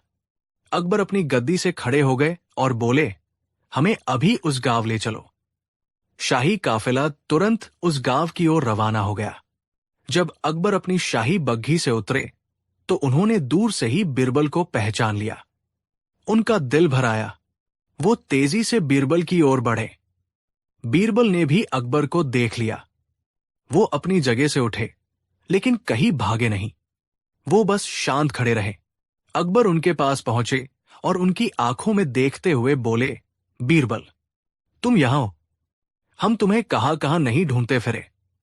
और तुम यहां ये सब क्या कर रहे हो? अकबर ने आसपास खड़े लोगों और गधों की ओर इशारा करते हुए पूछा। अब आया कहानी का वो ऐतिहासिक पल। बीरबल ने बड़ी शांति और एक हल्की सी मुस्कान के साथ जवाब दिया, जिसने अकबर को निशब्द कर दिया। बीरबल बोले, जहां पनाह, मैं तो बस अपना काम कर रहा था। अकबर ने हैरानी से पूछा, कैसा काम? बीरबल ने पास खड़े एक गधे की ओर इशारा करते हुए कहा, जहां पनाह, मैं तो गधों को ढूंढ रहा था। अकबर को कुछ समझ नहीं आया। गधों को मतलब? बीरबल ने अपनी बात को स्पष्ट किया, हुजूर, जब आपने मुझे देश निकाला दिया था तो आपका हुक्म था कि मैं आपकी सल्तनत में किसी इंसान को अपनी शक्ल न दिखाऊं। दरबार से निकलने के बाद मैं महीनों तक भटकता रहा। फिर मैंने सोचा कि अगर इंसानों के बीच रहना मना है तो मुझे जानवरों के साथ ही रहना पड़ेगा। और गधे से ज्यादा सीधा और वफादार जानवर कौन हो सकता है? तो मैं बस यही ढूंढ रहा था कि इस सल्तनत में कुल कितने गधे हैं, ताकि मैं उनके साथ अपना बाकी जीवन बिता सकूं। ये सुनते ही अकबर की आंखों से आंसू बह निकले। बीरबल के इन शब्दों में ताना नहीं, एक गहरा दर्द छुपा था। एक दोस्त की शिकायत छुपी थी। बीरबल ने एक वाक्य में अकबर को उनकी गलती का एहसास करा दिया था। उन्होंने बता दिया था कि जब एक बुद्धिमान इंसान की कद्र नहीं होती तो उसे गधों के बीच रहने पर मजबूर कर दिया जाता है। अकबर आगे बढ़े और बीरबल को गले लगा लिया। हमें माफ कर दो बीरबल, हमसे बहुत बड़ी भूल हो गई। गुस्से में हमने अपने सबसे बड़े दोस्त का दिल दुखा दिया। तुम्हारे बिना ये सल्तनत और ये बादशाह दोनों अधूरे हैं। बीरबल भी भावुक हो गए। उन्होंने कहा, आप माफी मांगकर मुझे शर्मिंदा न करें। जहां पनाह, आप मेरे बादशाह हैं और दोस्त भी। दोस्त से शिकायत करना मेरा हक है। उस दिन दोस्ती की जीत हुई। बीरबल पूरे सम्मान के साथ वापस आगरा लौटे और दरबार की रौनक फिर से लौट आई। तो दोस्तों, बीरबल का यह कहना कि मैं तो गधों को ढूंढ रहा था, सिर्फ एक मजाक नहीं था। ये गुस्से में लिए गए एक फैसले पर सबसे करारा और बुद्धिमान तमाचा था। ये कहानी हमें सिखाती है कि गुस्सा इंसान की सोचने समझने की शक्ति छीन लेता है। ये हमें सिखाती है कि सच्चे रिश्तों और काबिल लोगों की कद्र करनी चाहिए, क्योंकि एक बार वे चले जाएं तो जिंदगी वीरान हो जाती है। कहानी 5। ये किस्सा दिल्ली के एक बहुत पुराने और मशहूर व्यापारी का है, जिसका नाम था अली ख्वाजा। अली ख्वाजा ने अपनी पूरी जवानी व्यापार में लगा दी थी। उसने दूर दूर के मुल्कों से सामान लाकर बेचा और अपनी मेहनत से एक एक पैसा जोड़ा था। जब वो बूढ़ा होने लगा तो उसके मन में इच्छा जगी कि मरने से पहले उसे मक्का मदीना की तीर्थयात्रा यानी हज पर जाना चाहिए। उस जमाने में हज की यात्रा बहुत लंबी और कठिन होती थी, जिसमें महीनों और कभी कभी सालों लग जाते थे। अली ख्वाजा ने अपनी जमा पूंजी का हिसाब लगाया तो उसके पास 1000 सोने की मोहरें यानी अशरफिया बची। ये उसकी जिंदगी भर की कमाई थी, जिसे वह अपने बुढ़ापे के लिए बचाकर रखना चाहता था। समस्या ये थी कि इतनी भारी रकम और सोने के सिक्के वह अपने साथ यात्रा पर नहीं ले जा सकता था, क्योंकि रास्ते में लुटेरों और डाकुओं का खतरा था और घर पर वो अकेला था। कोई वारिस या परिवार नहीं था जिस पर वो भरोसा कर सके। अली ख्वाजा कई दिनों तक सोचता रहा कि इन सोने की मोहरों को कहां सुरक्षित रखे। तभी उसे शहर के काजी का ख्याल आया। काजी साहब की शहर में बड़ी इज्जत थी। वे 5 वक्त के नमाजी थे और लोग उन्हें बेहद ईमानदार और नेक इंसान मानते थे। अली ख्वाजा ने सोचा कि काजी साहब से सुरक्षित जगह और कोई नहीं हो सकती। वे अल्लाह के बंदे हैं और अमानत में खयानत कभी नहीं करेंगे। अली ख्वाजा ने एक बहुत ही चालाकी भरा तरीका अपनाया उसने एक बड़ा सा मिट्टी का घड़ा लिया। सबसे पहले उसने घड़े के निचले हिस्से में अपनी 1000 सोने की अशर्फियां रख दी और फिर उन अशर्फियों को छिपाने के लिए ऊपर से घड़े को ताजे जैतून यानी ऑलिव से भर दिया। देखने में वो सिर्फ जैतून का एक साधारण सा घड़ा लग रहा था। कोई अंदाजा भी नहीं लगा सकता था कि इसके नीचे सोने का खजाना छिपा है। अली ख्वाजा ने घड़े का ढक्कन बंद किया और उसे अच्छी तरह सील कर दिया। वो घड़ा लेकर काजी के घर पहुंचा। काजी साहब अपने बरामदे में बैठे तस्बीह पढ़ रहे थे। अली ख्वाजा ने बड़े अदब से सलाम किया और बोला कि काजी साहब, मैं खुदा के घर हज की यात्रा पर जा रहा हूं। मेरे घर पर कोई नहीं है, इसलिए मैं अपनी कुछ जमा पूंजी यानी ये जैतून का घड़ा आपके पास अमानत के तौर पर रखना चाहता हूं। जब मैं वापस आऊंगा तो इसे ले लूंगा। मुझे आप पर सबसे ज्यादा भरोसा है। काजी साहब को लगा कि ये मामूली जैतून का घड़ा है। उन्होंने मुस्कुराते हुए कहा कि मियां अली, इसमें पूछने की क्या बात है, हम तो खिदमत के लिए ही बैठे हैं। ये रही मेरे तहखाने की चाबी। तुम खुद जाकर इस घड़े को मेरे तहखाने में किसी सुरक्षित कोने में रख दो और जब वापस आऊं तो खुद ही ले जाना। अली ख्वाजा काजी की इस दरियादिली से बहुत खुश हुआ। उसने खुद अपने हाथों से घड़ा तहखाने में रखा और निश्चिंत होकर हज की यात्रा पर निकल गया। वक्त गुजरता गया। अली ख्वाजा की यात्रा लंबी खिंच गई। उसे वापस आने में कई साल लग गए। इधर आगरा में एक दिन काजी के घर दावत थी। बहुत से मेहमान आए हुए थे। खाने के दस्तरख्वान पर तरह तरह के पकवान सजे थे। तभी काजी की पत्नी ने कहा कि आज अगर खाने के साथ जैतून होते तो मजा आ जाता, लेकिन घर में जैतून खत्म हो चुके हैं और रात बहुत हो गई है, बाजार भी बंद है। काजी साहब को अचानक अली ख्वाजा के उस घड़े की याद आई जो सालों से तहखाने में पड़ा था। काजी ने सोचा कि वो व्यापारी तो अभी तक लौटा नहीं है, पता नहीं जिंदा है भी या नहीं, और अगर मैं थोड़े से जैतून निकाल भी लूं तो उसे क्या ही पता चलेगा। मैं बाद में बाजार से लाकर नए जैतून भर दूंगा। लालच और जीभ के स्वाद ने काजी की नीयत डगमगा दी। वो चिराग लेकर तहखाने में गया। उसने घड़े पर जमी धूल साफ की और ढक्कन हटाया। जैतून बहुत पुराने हो चुके थे और शायद सड़ने लगे थे। ये देखने के लिए कि नीचे के जैतून ठीक है या नहीं, उसने घड़े को पलटा। जैसे ही घड़ा पलटा, जैतून के साथ साथ सोने की अशर्फिया भी जमीन पर खनखनाते हुए गिर पड़ी। काजी की आंखें फटी की फटी रह गई।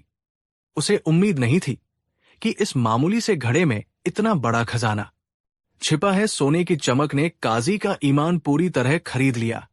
उसने सोचा कि अली ख्वाजा तो शायद अब कभी नहीं लौटेगा, और अगर लौटा भी तो उसे कैसे पता चलेगा कि इसमें सोना था। उसने तो मुझे सिर्फ जैतून का घड़ा कहा था। शैतान काजी के दिमाग पर हावी हो चुका था। उसने चुपचाप सारी सोने की मोहरें अपनी तिजोरी में रख ली और घड़े को खाली कर दिया। अगली सुबह उसने बाजार से एकदम ताजे और बढ़िया किस्म के जैतून मंगवाए और उस घड़े में भर दिए। उसने घड़े का ढक्कन फिर से वैसे ही सील कर दिया जैसा अली ख्वाजा ने किया था। अब बाहर से देखने पर घड़ा बिल्कुल वैसा ही लग रहा था, लेकिन अंदर का सच बदल चुका था। किस्मत का खेल देखिए। कुछ ही दिनों बाद अली ख्वाजा अपनी यात्रा पूरी करके वापस आ गया। वह थका हुआ था, लेकिन अपने शहर लौटकर खुश था। घर पहुंचकर उसने थोड़ा आराम किया और उसी शाम काजी साहब के घर अपनी अमानत लेने पहुंच गया। काजी ने उसका झूठा स्वागत किया और कहा कि अरे मियां अली, तुम कब आए, बहुत खुशी हुई। तुम्हें सही सलामत देखकर जाओ। तहखाने से अपना घड़ा ले आओ, वो वही रखा है जहां तुम रख कर गए थे। अली ख्वाजा तहखाने में गया और अपना घड़ा उठा लाया। उसने काजी का शुक्रिया अदा किया और घर चला गया। घर पहुंचकर जब अली ख्वाजा ने घड़े का ढक्कन खोला और जैतून हटाए तो उसके पैरों तले जमीन खिसक गई। घड़े में जैतून तो थे, लेकिन नीचे रखी 1000 सोने की अशर्फिया गायब थी। उसने घड़े को उल्टा करके झाड़ा, लेकिन एक भी सिक्का नहीं गिरा। अली ख्वाजा सिर पकड़कर बैठ गया। वो रोने लगा कि मेरी जिंदगी भर की कमाई लुट गई। वो पागलों की तरह दौड़ा दौड़ा वापस काजी के पास गया। अली ख्वाजा ने काजी से कहा कि काजी साहब, ये आपने क्या किया? मैंने घड़े में 1000 सोने की मोहरें रखी थी, लेकिन उसमें सिर्फ जैतून है। मेरा सोना कहाँ है? काजी ने अब अपना असली रंग दिखाया। वो गुस्से का नाटक करते हुए बोला कि तुम मुझ पर इल्जाम लगा रहे हो। तुम खुद वो घड़ा रख कर गए थे और खुद ही वापस ले गए। मैंने तो उसे हाथ भी नहीं लगाया था। क्या सबूत है कि तुमने उसमें सोना रखा था? हो सकता है तुम झूठ बोल रहे हो ताकि मुझसे पैसे ऐंठ सको। एक इज्जतदार काजी पर चोरी का इल्जाम लगाते हुए तुम्हें शर्म नहीं आती? निकल जाओ मेरे घर से, वरना मैं तुम्हें कोड़ों से पिटवाऊंगा। अली ख्वाजा एक शरीफ आदमी था। वो काजी की दबंगई के आगे कुछ नहीं कर पाया, लेकिन उसने हार नहीं मानी। वो शहर के लोगों के पास गया, लेकिन चूंकि काजी का रुतबा बहुत बड़ा था और अली ख्वाजा के पास कोई सबूत नहीं था, इसलिए किसी ने उसकी मदद नहीं की। कोई ये मानने को तैयार ही नहीं था कि इतना धार्मिक काजी चोरी कर सकता है। आखिर में थक-हार कर अली ख्वाजा ने बादशाह अकबर के दरबार में फरियाद की और इंसाफ की गुहार लगाई। बादशाह अकबर ने अगले दिन दरबार लगाया। काजी और अली ख्वाजा दोनों को पेश किया गया। अली ख्वाजा ने रोते हुए अपनी पूरी कहानी सुनाई कि कैसे उसने हज पर जाने से पहले अपनी जिंदगी भर की कमाई काजी के पास अमानत रखी थी और कैसे काजी ने उसे धोखा दिया। फिर अकबर ने काजी की तरफ देखा। काजी ने कुरान की कसम खाते हुए कहा कि जहांपनाह, ये आदमी झूठा है। इसने मुझे सिर्फ जैतून का घड़ा दिया था, मैंने उसे छुआ तक नहीं। अगर इसके पास कोई गवाह या सबूत है तो पेश करे, वरना मुझ पर झूठा इल्जाम लगाने के लिए इसे सजा दी जाए। मामला बहुत पेचीदा था क्योंकि अली ख्वाजा के पास कोई गवाह नहीं था। उसने ये बात किसी को बताई ही नहीं थी और घड़े की सील भी वैसी ही थी जैसी उसने छोड़ी थी। कानूनन काजी निर्दोष लग रहा था, लेकिन बादशाह अकबर को अली ख्वाजा के आंसुओं में सच्चाई दिख रही थी और काजी की बातों में अतिआत्म विश्वास। अकबर ने बीरबल की तरफ देखा और कहा कि बीरबल, अब ये मामला तुम्हारे हवाले है। दूध का दूध और पानी का पानी करो, हमें सच जानना है। बीरबल ने सिर झुकाकर मामला अपने हाथ में लिया। बीरबल ने काजी और अली ख्वाजा दोनों से कहा कि मुझे जांच के लिए 1 दिन का वक्त चाहिए। आप दोनों कल दरबार में आइएगा और अली ख्वाजा, तुम वो घड़ा कल साथ लेकर आना। बीरबल दरबार से निकलकर अपने घर गए और गहरी सोच में डूब गए। समस्या ये थी कि सबूत कोई नहीं था। अगर काजी को सजा दी जाती तो जनता भड़क सकती थी, क्योंकि काजी की छवि बहुत साफ थी। बीरबल को ऐसा सबूत चाहिए था जो काजी के झूठ को चीरकर रख दे। बीरबल ने अपने जासूसों से पता लगवाया कि अली ख्वाजा कितने साल पहले हज पर गया था। पता चला कि वो 5 साल पहले गया था। बीरबल की आंखों में चमक आ गई। उन्हें एक सुराग मिल चुका था। अगली सुबह दरबार लगा। बीरबल ने अली ख्वाजा से वो घड़ा मंगवाया। घड़ा दरबार के बीचों बीच रखा गया। बीरबल ने काजी से पूछा कि काजी साहब, क्या आप अब भी अपनी बात पर कायम हैं कि आपने इस घड़े को नहीं खोला? काजी ने तनी हुई गर्दन के साथ कहा, जी बीरबल, मैं अपनी बात पर कायम हूं। मैं अल्लाह का खौफ रखने वाला इंसान हूं। बीरबल ने मुस्कुराते हुए कहा, ठीक है, अभी पता चल जाएगा। बीरबल ने दरबार के सिपाहियों को आदेश दिया कि शहर के सबसे तजुर्बेकार जैतून के व्यापारियों को बुलाया जाए जो जैतून की परख रखते हों। थोड़ी देर में 2 बूढ़े व्यापारी दरबार में हाजिर हुए। उन्होंने जिंदगी भर जैतून का ही व्यापार किया था। बीरबल ने उन व्यापारियों से कहा कि इस घड़े का ढक्कन खोलिए और इसमें रखे जैतून को चख कर बताइए कि ये कितने पुराने हैं। व्यापारियों ने घड़ा खोला, उसमें से कुछ जैतून निकाले, उन्हें सूंघा दबाकर देखा और फिर चखा। वे दोनों व्यापारी आपस में कुछ फुसफुसाए और फिर बीरबल की तरफ मुड़कर बोले कि हुजूर, ये जैतून तो एकदम ताजे हैं। बहुत हुआ तो ये फसल 3 या 4 महीने पुरानी है। इनका स्वाद और इनका कड़कपन बता रहा है कि ये इसी साल की पैदावार है। बीरबल ने जोर से पूछा, क्या आप यकीन के साथ कह सकते हैं? व्यापारी बोले, जी हुजूर, 100%। अगर जैतून 2-3 साल पुराने होते तो वे अब तक गल चुके होते, उनका रंग काला पड़ गया होता और वे सिकुड़ जाते, लेकिन ये तो बिल्कुल ताजे और हरे हैं। पूरे दरबार में सन्नाटा छा गया। बीरबल ने अब काजी की तरफ देखा और कड़क आवाज में पूछा, काजी साहब, अली ख्वाजा तो 5 साल पहले हज पर गए थे। अगर ये घड़ा 5 साल से बंद था तो इसके अंदर 3 महीने पुराने ताजे जैतून कहां से आए? क्या आपके तहखाने में कोई जादू है जो जैतून को 5 साल तक ताजा रखता है, या फिर आपने पुराना जैतून निकालकर उसमें नया भरा था? जवाब दीजिए। काजी का चेहरा सफेद पड़ गया। उसके माथे पर पसीने की बूंदें छलक आई। उसकी जुबान तालू से चिपक गई। वो कोई जवाब नहीं दे पाया क्योंकि जैतून की गवाही ने उसका झूठ पकड़ लिया था।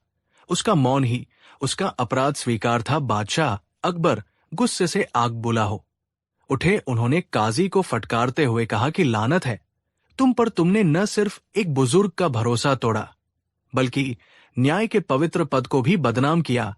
तुम सजा के हकदार हो। काजी थरथर कांपते हुए बादशाह के पैरों में गिर पड़ा और अपनी गलती मान ली। उसने कबूल किया कि लालच में आकर उसने अशर्फियां निकाल ली थी और बाजार से नए जैतून खरीदकर भर दिए थे। अकबर ने काजी को तुरंत पद से हटाने का आदेश दिया।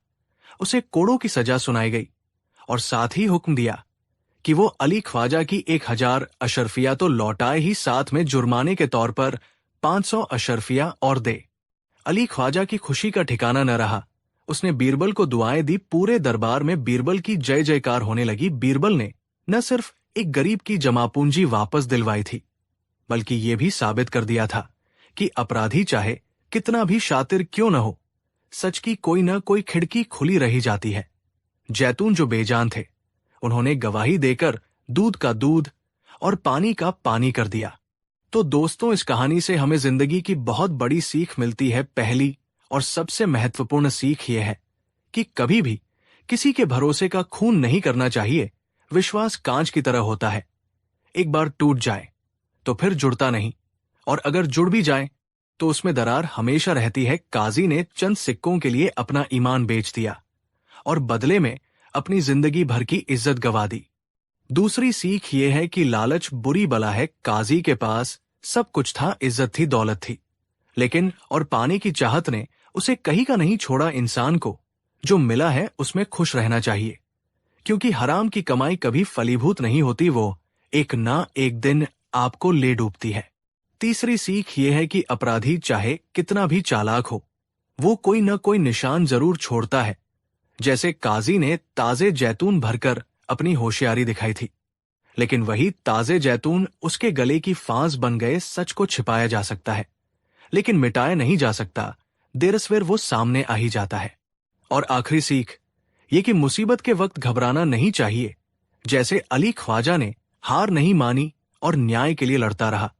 अगर आप सच्चे हैं तो कुदरत भी किसी न किसी रूप में आपकी मदद के लिए बीरबल जैसे किसी मददगार को भेज ही देती है। कहानी 6। ये उन दिनों की बात है जब हिंदुस्तान पर जलालुद्दीन मोहम्मद अकबर की हुकूमत थी। उनका दरबार न सिर्फ अपनी शानो शौकत के लिए बल्कि अपनी बुद्धिमानी और न्याय के लिए भी दूर दूर तक मशहूर था। और इस बुद्धिमानी का सबसे चमकीला सितारा था बीरबल। लेकिन जहां रोशनी होती है वहां परछाइयां भी होती है। अकबर के दरबार में कई ऐसे मंत्री और दरबारी थे जो बीरबल की बढ़ती शोहरत और बादशाह के साथ उनकी करीबी से जलते थे। उन्हें हर पल एक ऐसे मौके की तलाश रहती थी जब वे बीरबल को बादशाह की नजरों में नीचा दिखा सकें। इन्हीं में से एक था मंत्री जफर खान। जफर खान खुद को बीरबल से ज्यादा काबिल समझता था, लेकिन उसकी दाल कभी गलती नहीं थी। हर बार बीरबल अपनी हाजिर जवाबी और असाधारण सोच से उसे मात दे देता था। आज जफर खान ने एक ऐसा जाल बुनने की सोची थी जिसमें बीरबल का फंसना लगभग तय था। एक दिन दीवाना में अकबर अपने सिंहासन पर विराजमान थे और उनके चेहरे पर एक गहरी सोच थी। दरबारी अपनी अपनी जगहों पर बैठे थे और माहौल में एक अजीब सी शांति थी। जफर खान धीरे धीरे अकबर के सिंहासन के पास गया और अदब से झुककर बोला, जहां पनाह, आपकी सल्तनत सूरज की तरह चमक रही है। आपका महल, ये आगरा का किला, स्वर्ग से भी सुंदर है।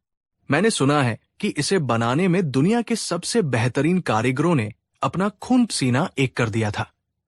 अकबर मुस्कुराए। अपनी तारीफ सुनना भला किसे पसंद नहीं होता। उन्होंने कहा, तुम सही कहते हो जफर खान। ये महल सिर्फ ईंट पत्थरों की इमारत नहीं, ये हमारी सल्तनत की शान है, हमारी ताकत का प्रतीक है। इसकी हर दीवार, हर खंभा, हर नक्काशी एक कहानी कहती है। ये सुनते ही जफर खान को अपना मौका मिल गया। उसने बड़ी चालाकी से अपनी बात आगे रखी। गुस्ताखी माफ हो जहां पनाह, पर मेरे मन में कई दिनों से एक सवाल कौंध रहा है। हम सब इस महल की खूबसूरती की तारीफ तो करते हैं, पर क्या दरबार में कोई ऐसा बुद्धिमान है जो ये बता सके कि इस आलीशान महल में कुल खंभे कितने हैं? ये सवाल सुनते ही पूरे दरबार में सन्नाटा छा गया। सब एक दूसरे का मुंह देखने लगे। ये एक ऐसा सवाल था जिसके बारे में किसी ने कभी सोचा ही नहीं था। अकबर भी चौंक गए और बोले, खंभे? ये तो बड़ा दिलचस्प सवाल है जफर खान, हमने भी कभी इस पर गौर नहीं किया। अकबर की नजर पूरे दरबार पर घूमी। उनकी आंखों में एक चुनौती का भाव था। वो अपने दरबारियों की काबिलियत को परखना चाहते थे। उन्होंने ऊंची आवाज में पूछा, क्या हमारे दरबार में कोई है? कोई ऐसा बुद्धिमान, कोई ऐसा गणितज्ञ जो हमें यह बता सके कि आगरा के इस किले में, हमारे इस महल में कुल कितने खंभे लगे हैं? दरबार में कानाफूसी शुरू हो गई। बड़े बड़े मंत्री जो खुद को बहुत ज्ञानी समझते थे, सिर झुकाकर खड़े हो गए। वित्त मंत्री राजा टोडरमल, जो हिसाब किताब के बादशाह माने जाते थे, भी सोच में पड़ गए और बोले, जहांपनाह, ये काम तो लगभग नामुमकिन है। महल इतना विशाल है, इसमें अनगिनत दालान हैं, कमरे हैं, तहखाने हैं, हर जगह छोटे बड़े संगमरमर के, लाल पत्थर के, अलग अलग तरह के खंभे हैं। इन्हें गिनने में महीनों, शायद सालों लग जाएंगे, और फिर भी सही गिनती हो पाएगी, इसमें संदेह है। ये सुनकर जफर खान मन ही मन मुस्कुरा रहा था। उसका तीर निशाने पर लगा था। अकबर थोड़े निराश होकर बोले, क्या मतलब? हमारी सल्तनत में एक भी ऐसा शख्स नहीं जो हमारे एक छोटे से सवाल का जवाब दे सके? ये तो बड़ी शर्म की बात है। तभी अकबर की नजर बीरबल पर पड़ी, जो अब तक शांत खड़े सब कुछ देख और सुन रहे थे। अकबर ने मुस्कुराते हुए पूछा, अरे, हम तो भूल ही गए थे, हमारा बीरबल तो यहां मौजूद है। क्यों बीरबल, क्या तुम भी बाकी दरबारियों की तरह हार मान गए, या तुम्हारे पास हमारे इस सवाल का कोई जवाब है? अब सबकी निगाहें बीरबल पर थी। बीरबल धीरे धीरे आगे बढ़े और बादशाह के सामने सिर झुकाकर शांत और आत्मविश्वास से भरी आवाज में बोले, जहांपनाह, आपके हुक्म की तामील करना मेरा फर्ज है। मैं आपके सवाल का जवाब जरूर दूंगा। मैं आपको बताऊंगा कि इस महल में कुल कितने खंभे हैं। ये सुनते ही दरबार में एक हलचल मच गई। जफर खान हैरान रह गया। उसे यकीन था कि बीरबल भी इसे नामुमकिन बताकर हार मान लेंगे। अकबर खुश होकर बोले, शाबाश बीरबल, हमें तुमसे यही उम्मीद थी। तो बताओ, जल्दी बताओ, कितने खंभे हैं हमारे महल में? बीरबल ने जवाब दिया, जहांपनाह, ये गिनती कोई हवा में नहीं की जा सकती। ये एक बहुत बड़ा और पेचीदा काम है। मुझे इसके लिए थोड़ा समय चाहिए होगा। जफर खान ने तुरंत टोकते हुए कहा, समय? कैसा समय? ये तो टालमटोल करने वाली बात हुई। अगर जवाब पता है तो अभी बताइए, वरना मान लीजिए कि आप ये नहीं कर सकते। बीरबल जफर खान की तरफ देखकर मुस्कुराए और बोले, मंत्री जी, सब्र का फल मीठा होता है। जहांपनाह, मुझे बस एक हफ्ते का समय चाहिए। मैं इस एक हफ्ते में महल के हर कोने में जाकर हर एक खंभे की गिनती करूंगा और अगले जुम्मे को इसी दरबार में आपको सटीक संख्या बताऊंगा।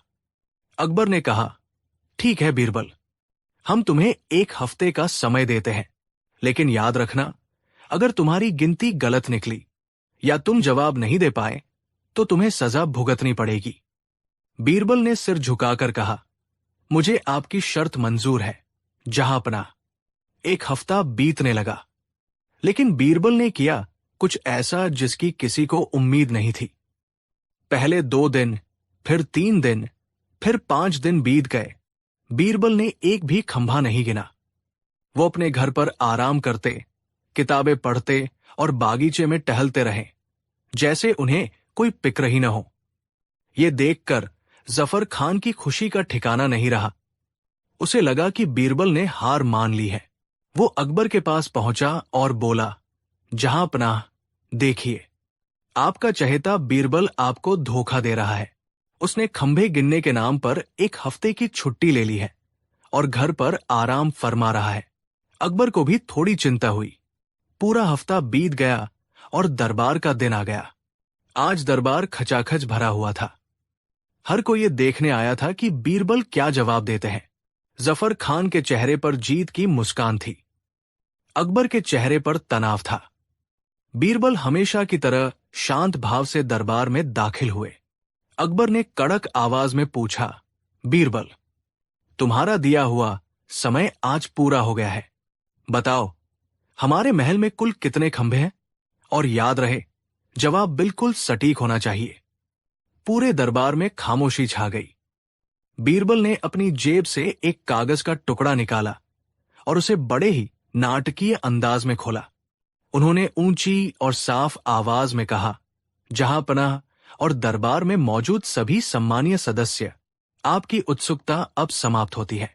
मैंने पूरे 1 हफ्ते तक इस महल के चप्पे चप्पे को छाना है और पूरी गिनती करने के बाद मैं इस नतीजे पर पहुंचा हूं कि इस महल में न एक कम न एक ज्यादा, कुल मिलाकर 2,70,582 खंभे हैं।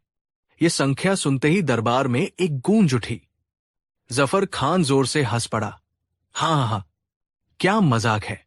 2,70,582, ये तो कोई भी मनगढ़ंत संख्या हो सकती है। जहांपनाह, इसका क्या सबूत है कि ये गिनती सही है? अकबर ने कहा, बीरबल, जफर खान सही कह रहे हैं। हम कैसे मान ले कि तुम्हारी गिनती बिल्कुल सही है? अब आया कहानी का वो पल जिसका सबको इंतजार था। बीरबल की वो चाल जो इतिहास में दर्ज हो गई।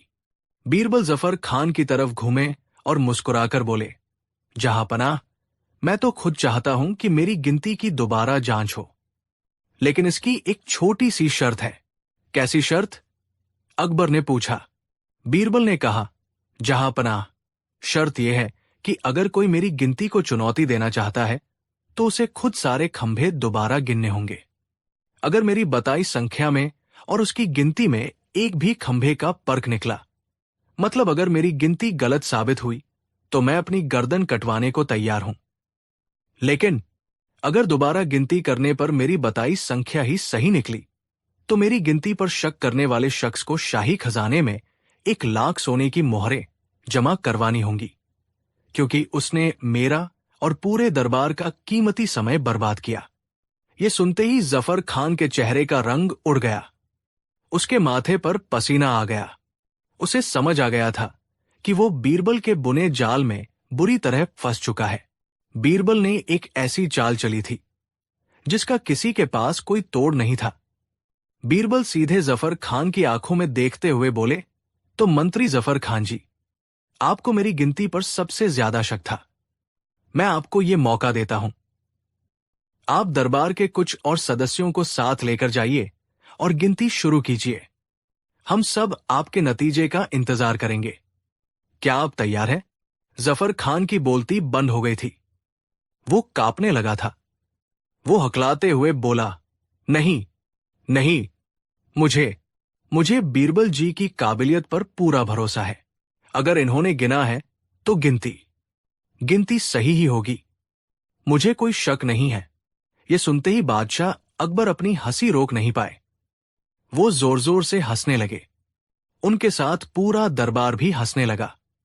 जफर खान का चेहरा शर्म से लाल हो चुका था। अकबर ने हंसते हुए कहा, वाह बीरबल, वाह, मान गए तुम्हारी बुद्धि को। तुमने न सिर्फ हमारे सवाल का जवाब दिया, बल्कि सवाल पूछने वाले को ही ऐसा जवाब दिया कि उसकी बोलती बंद हो गई। तुमने साबित कर दिया कि समस्याओं को सुलझाने के लिए सिर्फ मेहनत ही नहीं, दिमाग की भी जरूरत होती है। अकबर ने अपने गले से कीमती मोतियों की माला उतारकर बीरबल को पहना दी। ये कहानी हमें सिखाती है कि जीवन में कई बार हमारे सामने ऐसी चुनौतियां आती हैं जिनका सीधा जवाब देना नामुमकिन होता है। ऐसे समय में हमें समस्या की जड़ को समझना होता है। बीरबल जानते थे कि बादशाह को खंभों की सही संख्या से कोई मतलब नहीं था। वो तो बस अपने दरबारियों की बुद्धि परखना चाहते थे। उन्होंने एक ऐसा जवाब दिया जिसे कोई चुनौती नहीं दे सकता था, और साबित कर दिया कि बुद्धि बल से कहीं ज्यादा बड़ी होती है। कहानी 7। बात उन दिनों की है जब आगरा शहर अपनी खुशहाली के लिए जाना जाता था। लेकिन उसी शहर की एक तंग गली में एक ऐसा आदमी रहता था जिससे हर कोई डरता था। वो कोई डाकू नहीं था, नहीं कोई हत्यारा। उसका नाम था गंगू। गंगू एक साधारण सा झाड़ू लगाने वाला सेवक था। लेकिन पूरे आगरा में ये अफवाह फैली हुई थी कि गंगू दुनिया का सबसे बड़ा मनहूस आदमी है। लोगों का मानना था कि अगर सुबह सुबह किसी ने गंगू का चेहरा देख लिया तो उस दिन उसे खाना नसीब नहीं होता, या तो उसका कोई एक्सीडेंट हो जाता है या कोई बुरी खबर मिलती है। बाजार में गंगू जिधर से निकलता, लोग अपनी दुकानें बंद कर लेते, औरतें अपने बच्चों की आंखें बंद कर देती। बेचारा गंगू सर झुकाकर दुनिया की नफरत सहता हुआ जी रहा था। ये बात उड़ते उड़ते बादशाह अकबर के कानों तक भी जा पहुंची। अकबर एक न्यायप्रिय राजा थे, लेकिन वे इंसान भी थे और उस जमाने में वहम और अंधविश्वास का बोलबाला था। एक दिन दरबार में चर्चा छिड़ी। दरबारी ने कहा कि जहांपनाह, आपने उस गंगू के बारे में सुना? गजब की मनहूसियत है उसके चेहरे पर। कल मेरे पड़ोसी ने उसे देख लिया था। शाम को उसकी भैंस चोरी हो गई।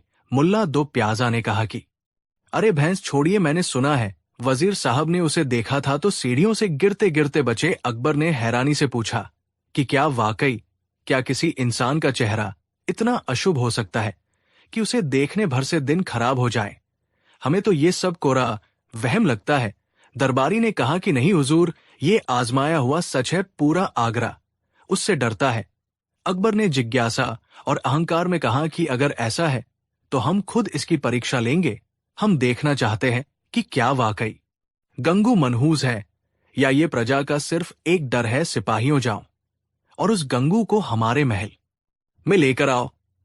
बेचारा गंगू थरथर कांप रहा था। उसे लगा कि उसने कोई अपराध कर दिया है। उसे लाकर शाही मेहमान खाने के पास एक छोटे से कमरे में ठहराया गया। अकबर ने आदेश दिया कि इसे आज रात यही रखो। कल सुबह उठते ही हम सबसे पहले इसी का चेहरा देखेंगे, फिर देखते हैं कि हमारा दिन कैसा जाता है। रात गुजरी। सूरज की पहली किरण के साथ बादशाह अकबर की आंख खुली। वे अपने बिस्तर से उठे और सीधे उस कमरे की तरफ गए जहां गंगू को रखा गया था। गंगू हाथ जोड़कर खड़ा था। अकबर ने कहा कि सिर उठाओ। गंगू गंगू कांपते हुए बोला, हुजूर। अकबर ने कहा कि हमने तुम हारा चेहरा देख लिया है, अब तुम जा सकते हो। देखते हैं आज हमारे साथ क्या होता है। अकबर ने गंगू का चेहरा देखा और अपने दिनचर्या के लिए आगे बढ़ गए। शुरुआत में सब कुछ सामान्य लगा। अकबर ने सोचा कि लोग बेवकूफ है, बेकार में उस गरीब को बदनाम कर रखा है। लेकिन कहानी में असली मोड़ अब आने वाला था। अकबर गंगू के कमरे से निकलकर वापस अपने कक्ष में जा रहे थे। उनका ध्यान कहीं और था। अचानक अकबर का पैर संगमरमर की चौखट से बुरी तरह टकराया। अंगूठे में तेज दर्द हुआ। खून तो नहीं निकला, लेकिन दर्द इतना था कि बादशाह वही बैठ गए। अकबर दर्द में बोले, उफ, आज तक कभी इस चौखट से नहीं टकराए। क्या ये गंगू का असर है? नहीं नहीं, ये बस एक संयोग होगा। वैद्य ने आकर मरहम लगाया। दर्द थोड़ा कम हुआ तो बादशाह को जोरों की भूख लगी। वे भोजन कक्ष में गए। शाही दस्तरख्वान पर तरह तरह के पकवान सजे थे। फलों का रस, मेवे, पराठे, खुशबू से पूरा कमरा महक रहा था। अकबर ने जैसे ही फलों के रस का प्याला होठों तक ले जाना चाहा, भिनभिनाती हुई एक बड़ी सी मक्खी सीधे प्याले में जा गिरी। अकबर झुंझलाकर बोले, हटाओ, इसे दूसरा प्याला लाओ। सेवक बोला, माफी हुजूर, अभी लाता हूं। इससे पहले कि सेवक दूसरा प्याला लाता, एक पहरेदार दौड़ता हुआ आया। पहरेदार ने कहा कि गजब हो गया जहांपनाह, रानी साहिबा की तबीयत अचानक बिगड़ गई है। वे आपको याद कर रही है। अकबर ने कहा कि क्या अभी तो हम उनसे मिलकर आए थे। अकबर को नाश्ता छोड़ना पड़ा। वे भूखे पेट ही रनिवास की ओर भागे। रानी साहिबा को बस मामूली चक्कर आया था, लेकिन वैद्य ने कहा कि बादशाह को अभी यही रुकना होगा। इस चक्कर में दोपहर हो गई। अकबर के पेट में चूहे दौड़ रहे थे। दोपहर को बादशाह दरबार में जाने के लिए तैयार हुए। उन्हें लगा अब तो खाना मिलेगा, लेकिन जैसे ही वे रसोई की ओर मुड़े, खबर आई कि रसोई घर में आग लग गई है। हालांकि आग छोटी थी, लेकिन धुएं की वजह से सारा खाना बर्बाद हो चुका था। बादशाह का गुस्सा अब 7वें आसमान पर था। सुबह से एक दाना पेट में नहीं गया था। अंगूठे का दर्द अलग सता रहा था। अकबर गुस्से में चिल्लाते हुए बोले, ये क्या हो रहा है? आज सुबह से एक पल का चैन नहीं, न खाना मिला न सुकून। पैर टूटा सो अलग शाम ढल चुकी थी। अकबर जो दुनिया के सबसे ताकतवर बादशाह थे, आज भूख और थकान से बेहाल थे। उनके दिमाग में सिर्फ एक ही ख्याल गूंज रहा था, गंगू। अकबर ने कहा कि सिपाहियों, उस मनहूस गंगू को अभी मेरे सामने पेश करो। गंगू को घसीटते हुए लाया गया। अकबर ने कहा कि तुम वाकई मनहूस हो। लोग सच कहते थे। आज सुबह मैंने तुम्हारा चेहरा देखा और नतीजा देखो, मेरे पैर में चोट लगी, मेरी बेगम बीमार हुई, शाही रसोई में आग लग गई और मुझे हिंदुस्तान के बादशाह को पूरे दिन भूखा रहना पड़ा। गंगू रोते हुए बोला, दुहाई हो सरकार, मैं बेकसूर हूं। ये सब तो संयोग है। अकबर ने कहा, खामोश, ये संयोग नहीं, तुम्हारी मनहूसियत है। अगर तुम जिंदा रहे तो जाने कितनों का दिन खराब करोगे। तुम समाज के लिए खतरा हो। मैं जलालुद्दीन मोहम्मद अकबर तुम्हें मौत की सजा सुनाता हूं। कल सुबह तुम्हें सरेआम फांसी दी जाएगी, ताकि कोई और तुम्हारी परछाई से भी न गुजरे। दरबार सन्न रह गया। गंगू के पैरों तले जमीन खिसक गई। वो चीखता रहा, गिड़गिड़ाता रहा, लेकिन भूखे और चिढ़े हुए बादशाह ने एक न सुनी। उसे काल कोठारी में डाल दिया गया। ये खबर जंगल की आग की तरह पूरे शहर में फैल गई कि बादशाह ने मनहूस को फांसी की सजा दी। जब बीरबल को यह पता चला तो उन्हें बहुत दुख हुआ। वे समझ गए कि बादशाह अंधविश्वास और भूख के कारण अपना विवेक खो बैठे हैं। एक निर्दोष की जान बचाना बीरबल का धर्म था। बीरबल तुरंत काल कोठरी में गए। वहां गंगू जमीन पर पड़ा रो रहा था। बीरबल ने कहा, गंगू चुप हो जाओ। गंगू बोला, बीरबल जी, मुझे बचा लीजिए, मैंने कुछ नहीं किया। क्या बदसूरत होना या गरीब होना गुनाह है? बीरबल ने कहा, हिम्मत मत हारो गंगू, मैं तुम्हें बचा लूंगा, बस जैसा मैं कहूं कल सुबह वैसा ही करना। तुम्हें बादशाह के सामने एक सवाल पूछना होगा। बीरबल गंगू के कान में कुछ फुसफुसाए। अगली सुबह फांसी के मैदान में भारी भीड़ जमा थी। लोग उस मनहूस का अंत देखने आए थे।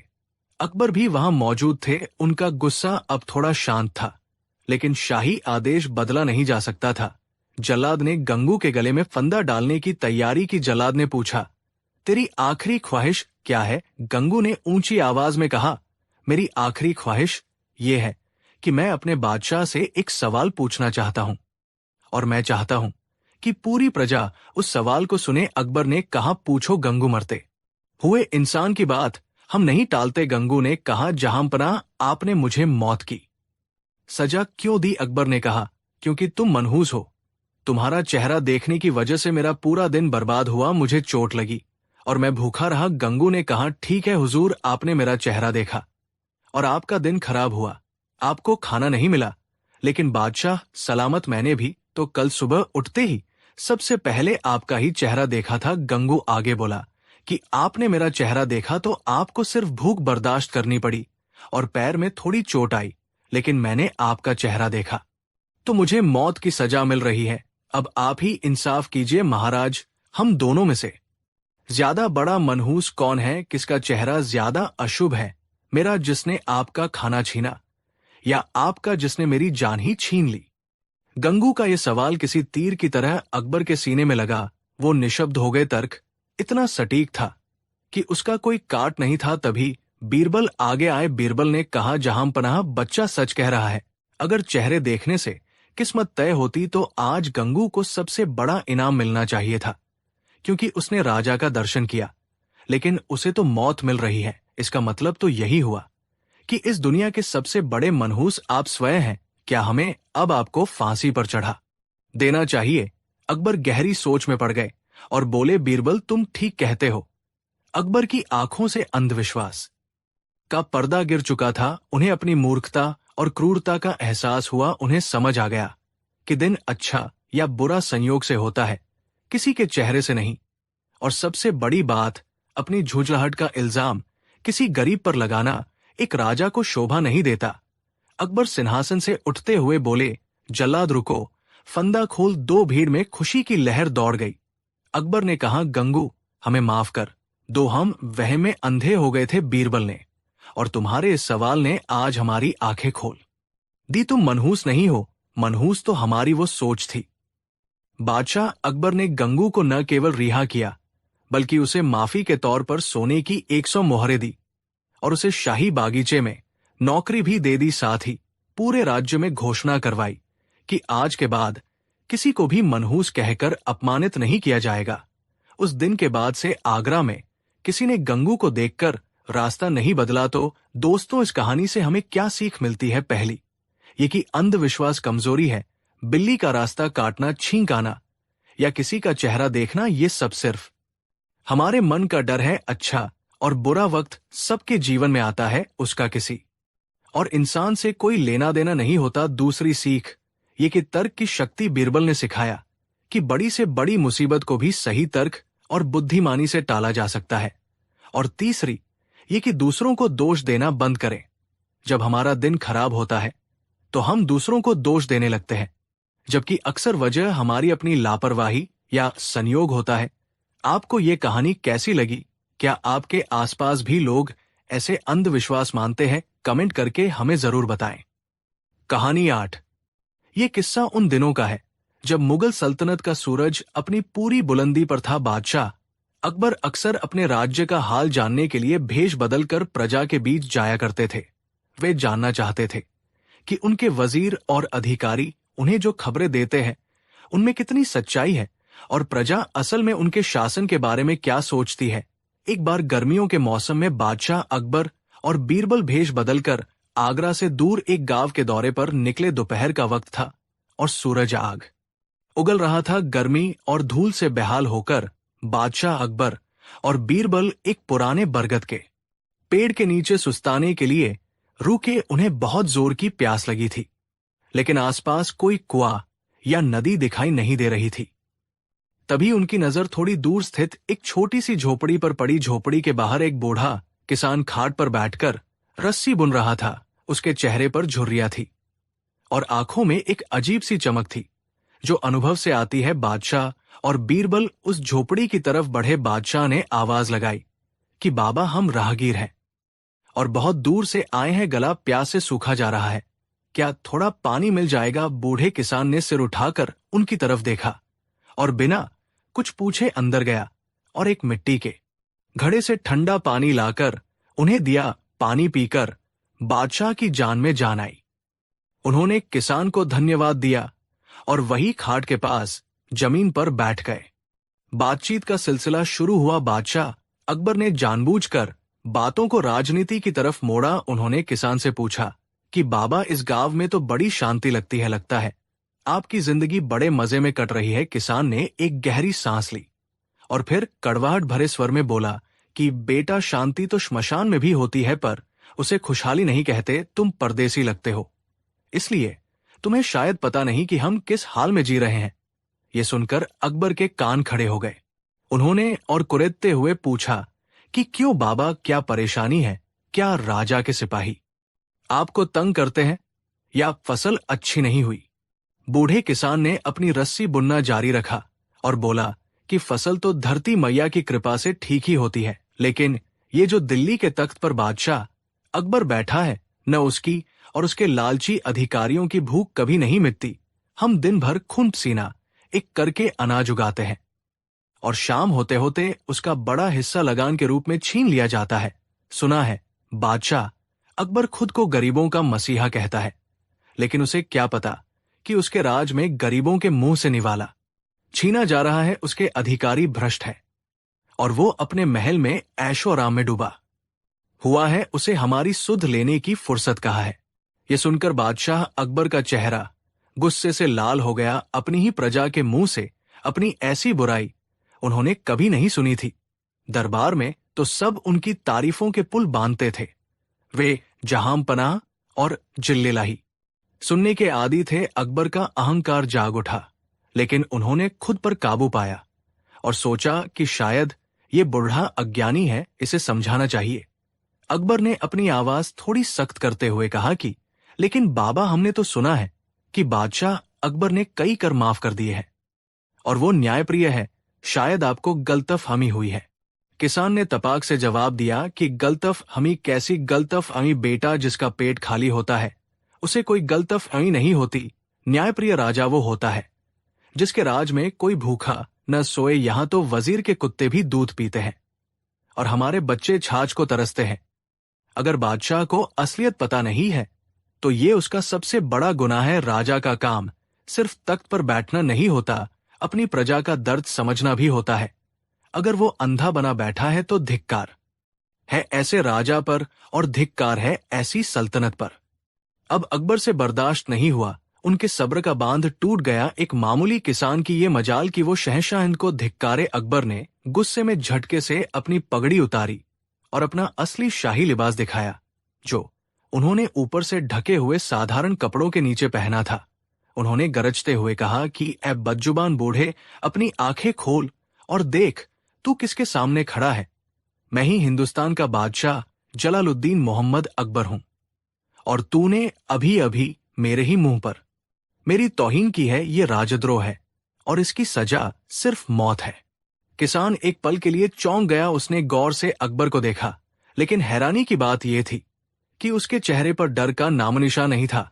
जहां अच्छे अच्छे शूरवीर बादशाह का गुस्सा देखकर कांपने लगते थे, वही ये बूढ़ा किसान अपनी जगह से हिला तक नहीं। उसने बड़े ही शांत भाव से कहा कि तो आप ही बादशाह अकबर हैं। अच्छा हुआ जो आप खुद यहां आ गए। कम से कम मेरे मरने से पहले मेरे दिल की बात तो उस इंसान तक पहुंच गई जिसके लिए मैंने ये सब कहा था। अब आप चाहे मुझे मार दे या छोड़ दे, मैंने जो कहा वो सच है, और मैं अपने सच से पीछे नहीं हटूंगा। अकबर का गुस्सा और भड़क गया। उन्हें लगा कि ये किसान जानबूझकर उनका अपमान कर रहा है। उन्होंने बीरबल की तरफ देखा और हुक्म दिया कि बीरबल, इस उद्दंड बूढ़े को अभी गिरफ्तार करो। इसे हमारे साथ आगरा ले चलो। कल सुबह भरे दरबार में इसे सच बोलने की सजा दी जाएगी, ताकि पूरी सल्तनत देख सके कि बादशाह की शान में गुस्ताखी करने का अंजाम क्या होता है। बीरबल मन ही मन बहुत दुखी थे। वे जानते थे कि किसान ने जो कुछ भी कहा वो एक पीड़ित प्रजा का दर्द था, कोई अपमान नहीं। लेकिन उस वक्त बादशाह का गुस्सा 7वें आसमान पर था, इसलिए बीरबल ने चुपचाप आदेश का पालन करना ही उचित समझा। उन्होंने अपने सैनिकों को बुलाया जो थोड़ी दूर पीछे चल रहे थे, और किसान को गिरफ्तार कर लिया गया।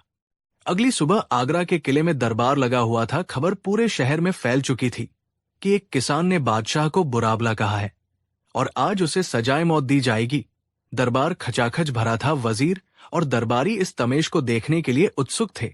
कई दरबारी जो अकबर की चापलूसी करते थे, वे खुश थे कि किसी ने तो बादशाह का मूड खराब किया। अब बादशाह और सख्त हो जाएंगे, जिससे दरबारियों का रौब और बढ़ेगा। सिपाही बूढ़े किसान को जंजीरों में जकड़कर दरबार के बीचों बीच ले आए। किसान का सिर अभी भी ऊंचा था। अकबर ने सिंहासन से गरजते हुए पूछा कि ए बूढ़े, क्या तुम्हें अपनी गलती का एहसास है? अगर तुम अभी भी माफी मांग लो और स्वीकार कर लो कि तुमने झूठ बोला था, तो शायद हम तुम्हारी सजा कम कर दें। हम तुम्हें मौत की जगह उम्र कैद दे सकते हैं। ये तुम्हारा आखिरी मौका है।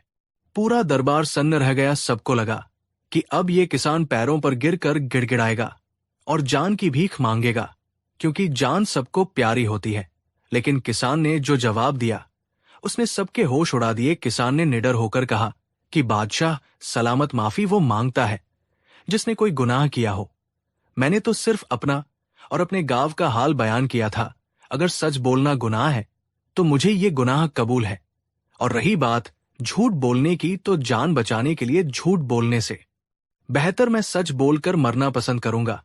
क्योंकि अगर मैंने आज झूठ बोल दिया कि आपका राज बहुत अच्छा है, तो मेरी आने वाली पीढ़ियां भी इसी भूख और गरीबी में मरेंगी। कम से कम मेरी मौत से शायद आपकी नींद खुले और आप देखें कि आपके राज में गरीबों का क्या हाल है। किसान की ये बात बादशाह के अहंकार पर एक और चोट थी। अकबर ने गुस्से में कहा कि बहुत हो गया इसका दुस्साहस। अब इसे जीने का कोई हक नहीं। जल्लाद को बुलाया जाए, इसे अभी इसी वक्त ले जाकर इसका सिर कलम कर दिया जाए। तभी बीरबल अपनी जगह से उठे और बोले कि जहां पनाह, गुस्ताखी माफ हो, लेकिन सजा देने से पहले क्या मैं इस मुजरिम से एक आखिरी सवाल पूछ सकता हूं? अकबर ने झुंझलाते हुए कहा कि बीरबल, इसका गुनाह साबित हो चुका है। इसने भरे दरबार में भी अपनी धृष्टता दोहराई है। अब सवाल जवाब की क्या गुंजाइश है? बीरबल ने नम्रता से कहा कि महाराज, ये हमारे न्याय के उसूलों का हिस्सा है। मरने वाले को अपनी बात कहने का पूरा मौका मिलना चाहिए। बस एक छोटा सा सवाल। अकबर ने बेमन से सिर हिला दिया। बीरबल किसान के पास गए और उसकी आंखों में देखते हुए पूछा कि बाबा, तुम जानते हो कि तुम्हें सच बोलने की सजा मिल रही है, लेकिन क्या तुम ये बता सकते हो कि तुम बादशाह के बारे में इतना कड़वा सच बोलने की हिम्मत कहां से लाए? क्या तुम्हें अपनी जान का जरा भी डर नहीं लगा? किसान ने मुस्कुराते हुए बीरबल की तरफ देखा और फिर बादशाह की ओर मुखातिब होकर बोला कि दीवान जी, डर तो उसे लगता है जिसके पास खोने के लिए कुछ हो। मेरे पास बचा ही क्या है? मेरे बेटे सीमा पर लड़ते हुए शहीद हो गए, मेरी पत्नी इलाज के अभाव में मर गई और मेरी जमीन लगान चुकाते चुकाते बंजर होने को है।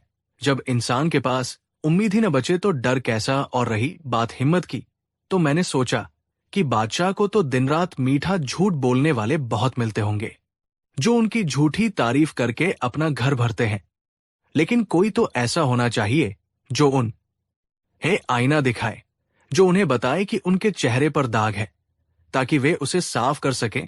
अगर आईना दिखाने की सजा टूटना है तो मुझे मंजूर है, लेकिन याद रखिएगा महाराज, आईना तोड़ने से चेहरे के दाग साफ नहीं होते, दाग तो धोने से ही जाएंगे। किसान के इस जवाब ने दरबार में सन्नाटा खींच दिया। आईना तोड़ने से दाग साफ नहीं होते, ये वाक्य तीर की तरह सीधा अकबर के दिल में जाकर लगा। बीरबल ने मौके की नजाकत को समझते हुए तुरंत बात पकड़ी और अकबर से कहा कि जहांपना, सुना आपने, ये बूढ़ा आदमी आपका दुश्मन नहीं है, बल्कि ये तो आपका सबसे बड़ा शुभ चिंतक है। अकबर ने हैरान होकर बीरबल की तरफ देखा और पूछा कि बीरबल, तुम ये क्या कह रहे हो? इसने हमारी तौहीन की और तुम इसे शुभ चिंतक बता रहे हो। बीरबल ने समझाया कि हुजूर, जरा सोचिए, आपके दरबार में हजारों लोग हैं, लेकिन क्या किसी में इतनी हिम्मत है कि वो आपको आपकी कमियां बता सके? सब सिर्फ वही कहते हैं जो आप सुनना चाहते हैं। वे आपको मीठा जहर दे रहे हैं जिससे आप हकीकत से दूर होते जा रहे हैं। लेकिन इस बूढ़े ने अपनी जान की परवाह न करते हुए आपको कड़वी दवा दी है ताकि आपके राज का स्वास्थ्य सुधर सके। सच कड़वा जरूर होता है महाराज, लेकिन वो इलाज भी करता है। अगर आज आपने इसे मार दिया तो भविष्य में कोई भी इंसान आपके सामने सच बोलने की हिम्मत नहीं करेगा। आप हमेशा झूठ और चापलूसी के अंधेरे में घिरे रहेंगे। ये किसान उस आईने की तरह है जो आपको सच दिखा रहा है। एक बुद्धिमान राजा आईना तोड़ने वाले को सजा नहीं देता, बल्कि आईने में देखकर खुद को संवारता है। बीरबल की बातों ने अकबर के दिमाग पर पड़ा गुस्से का पर्दा हटा दिया। वे गहरी सोच में डूब गए। किसान के शब्द उनके कानों में गूंज रहे थे। आईना तोड़ने से दाग साफ नहीं होते।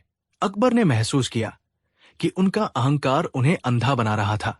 वे एक ऐसे इंसान को मारने जा रहे थे जो निस्वार्थ भाव से उन्हें सच्चाई बता रहा था, जबकि उनके आसपास खड़े कई दरबारी सिर्फ अपने फायदे के लिए उनकी जीहुजूरी करते थे। काफी देर तक दरबार में खामोशी छाई रही। हर किसी की धड़कन रुकी हुई थी कि अब बादशाह क्या फैसला लेंगे। अचानक बादशाह अकबर अपने सिंहासन से उठे और धीरे धीरे सीढ़ियां उतरकर उस बूढ़े किसान के पास आए। जल्लाद ने अपनी तलवार नीचे कर ली। अकबर ने अपने हाथों से किसान की जंजीरें खोली और उसके सामने हाथ जोड़कर खड़े हो गए। पूरा दरबार ये दृश्य देखकर स्तब्ध था। हिंदुस्तान का शहंशाह एक मामूली किसान के सामने नतमस्तक था। अकबर ने रुंधे गले से कहा कि बाबा, हमें माफ कर दीजिए, हमारे कानों को सिर्फ तारीफ सुनने की आदत पड़ गई थी, इसलिए हम आपके सच को सह नहीं पाए। आपने आज हमारी आंखें खोल दी। बीरबल ठीक कहते हैं, आप हमारे दुश्मन नहीं बल्कि सच्चे मित्र हैं, क्योंकि सच्चा मित्र वही है जो गलत रास्ते पर जाने से रोके। अकबर ने वजीर को आदेश दिया कि इस किसान के गांव का पूरा लगान हमेशा के लिए माफ कर दिया जाए और शाही खजाने से इसे इतना धन दिया जाए कि इसकी बाकी जिंदगी आराम से कटे। साथ ही अकबर ने यह भी घोषणा की कि आज से हमारे दरबार में सच बोलने वाले को सजा नहीं बल्कि इनाम दिया जाएगा, चाहे वो सच कितना ही कड़वा क्यों न हो। बूढ़े किसान की आंखों में आंसू आ गए। उसने कांपते हाथों से बादशाह के सिर पर हाथ रखकर आशीर्वाद दिया। उस दिन न सिर्फ एक किसान की जान बची, बल्कि बादशाह अकबर का राजधर्म भी बच गया। उस दिन सच की जीत हुई। तो दोस्तों, इस कहानी से हमें क्या सीख मिलती है? सबसे पहली और बड़ी सीख यह है कि सच बोलने के लिए बहुत हिम्मत चाहिए होती है, लेकिन सच की ताकत दुनिया की किसी भी तलवार से बड़ी होती है। झूठ के पैर नहीं होते, वो ज्यादा दूर तक नहीं चल सकता, लेकिन सच अगर एक बार खड़ा हो जाए तो उसे कोई गिरा नहीं सकता। दूसरी सीख यह है कि निंदक नियरे राखिए, आंगन कुटी छवाए, यानी जो हमारी निंदा करते हैं या हमें हमारी कमियां बताते हैं, उन्हें हमें अपना दुश्मन नहीं समझना चाहिए, बल्कि उन्हें अपने पास रखना चाहिए, क्योंकि वही हमें बेहतर इंसान बनने में मदद करते हैं। जो लोग सिर्फ हमारी तारीफ करते हैं, वे अक्सर हमारे पतन का कारण बनते हैं, लेकिन जो हमारी गलतियों पर हमें टोकते हैं, वही हमारे असली शुभ चिंतक होते हैं। और तीसरी सीख उन लोगों के लिए है जो सत्ता या ताकत के नशे में चूर है। कहानी हमें सिखाती है कि पद और शक्ति का अहंकार इंसान को अंधा बना देता है। एक अच्छा लीडर या मुखिया वही है जो कड़वी से कड़वी आलोचना को भी सकारात्मक रूप से ले और अपनी कमियों को सुधारने का प्रयास करे। अगर अकबर उस दिन अपने अहंकार में उस किसान को मार देते तो वे इतिहास में एक क्रूर शासक के रूप में दर्ज होते, लेकिन अपनी गलती मानकर और सच को स्वीकार करके उन्होंने महानता का परिचय दिया। दोस्तों, आज के दौर में भी हमें ऐसे ही साहस की जरूरत है। हम अक्सर बॉस के डर से, समाज के डर से या किसी के बुरा मान जाने के डर से सच बोलने से कतराते हैं। हम सोचते हैं कि झूठ बोलकर हम सुरक्षित रहेंगे, लेकिन याद रखिए, झूठ बोलकर मिली सुरक्षा उस बुलबुले की तरह है जो कभी भी फूट सकता है, जबकि सच बोलकर उठाई गई मुसीबत उस नींव की तरह है जिस पर एक मजबूत चरित्र का निर्माण होता है।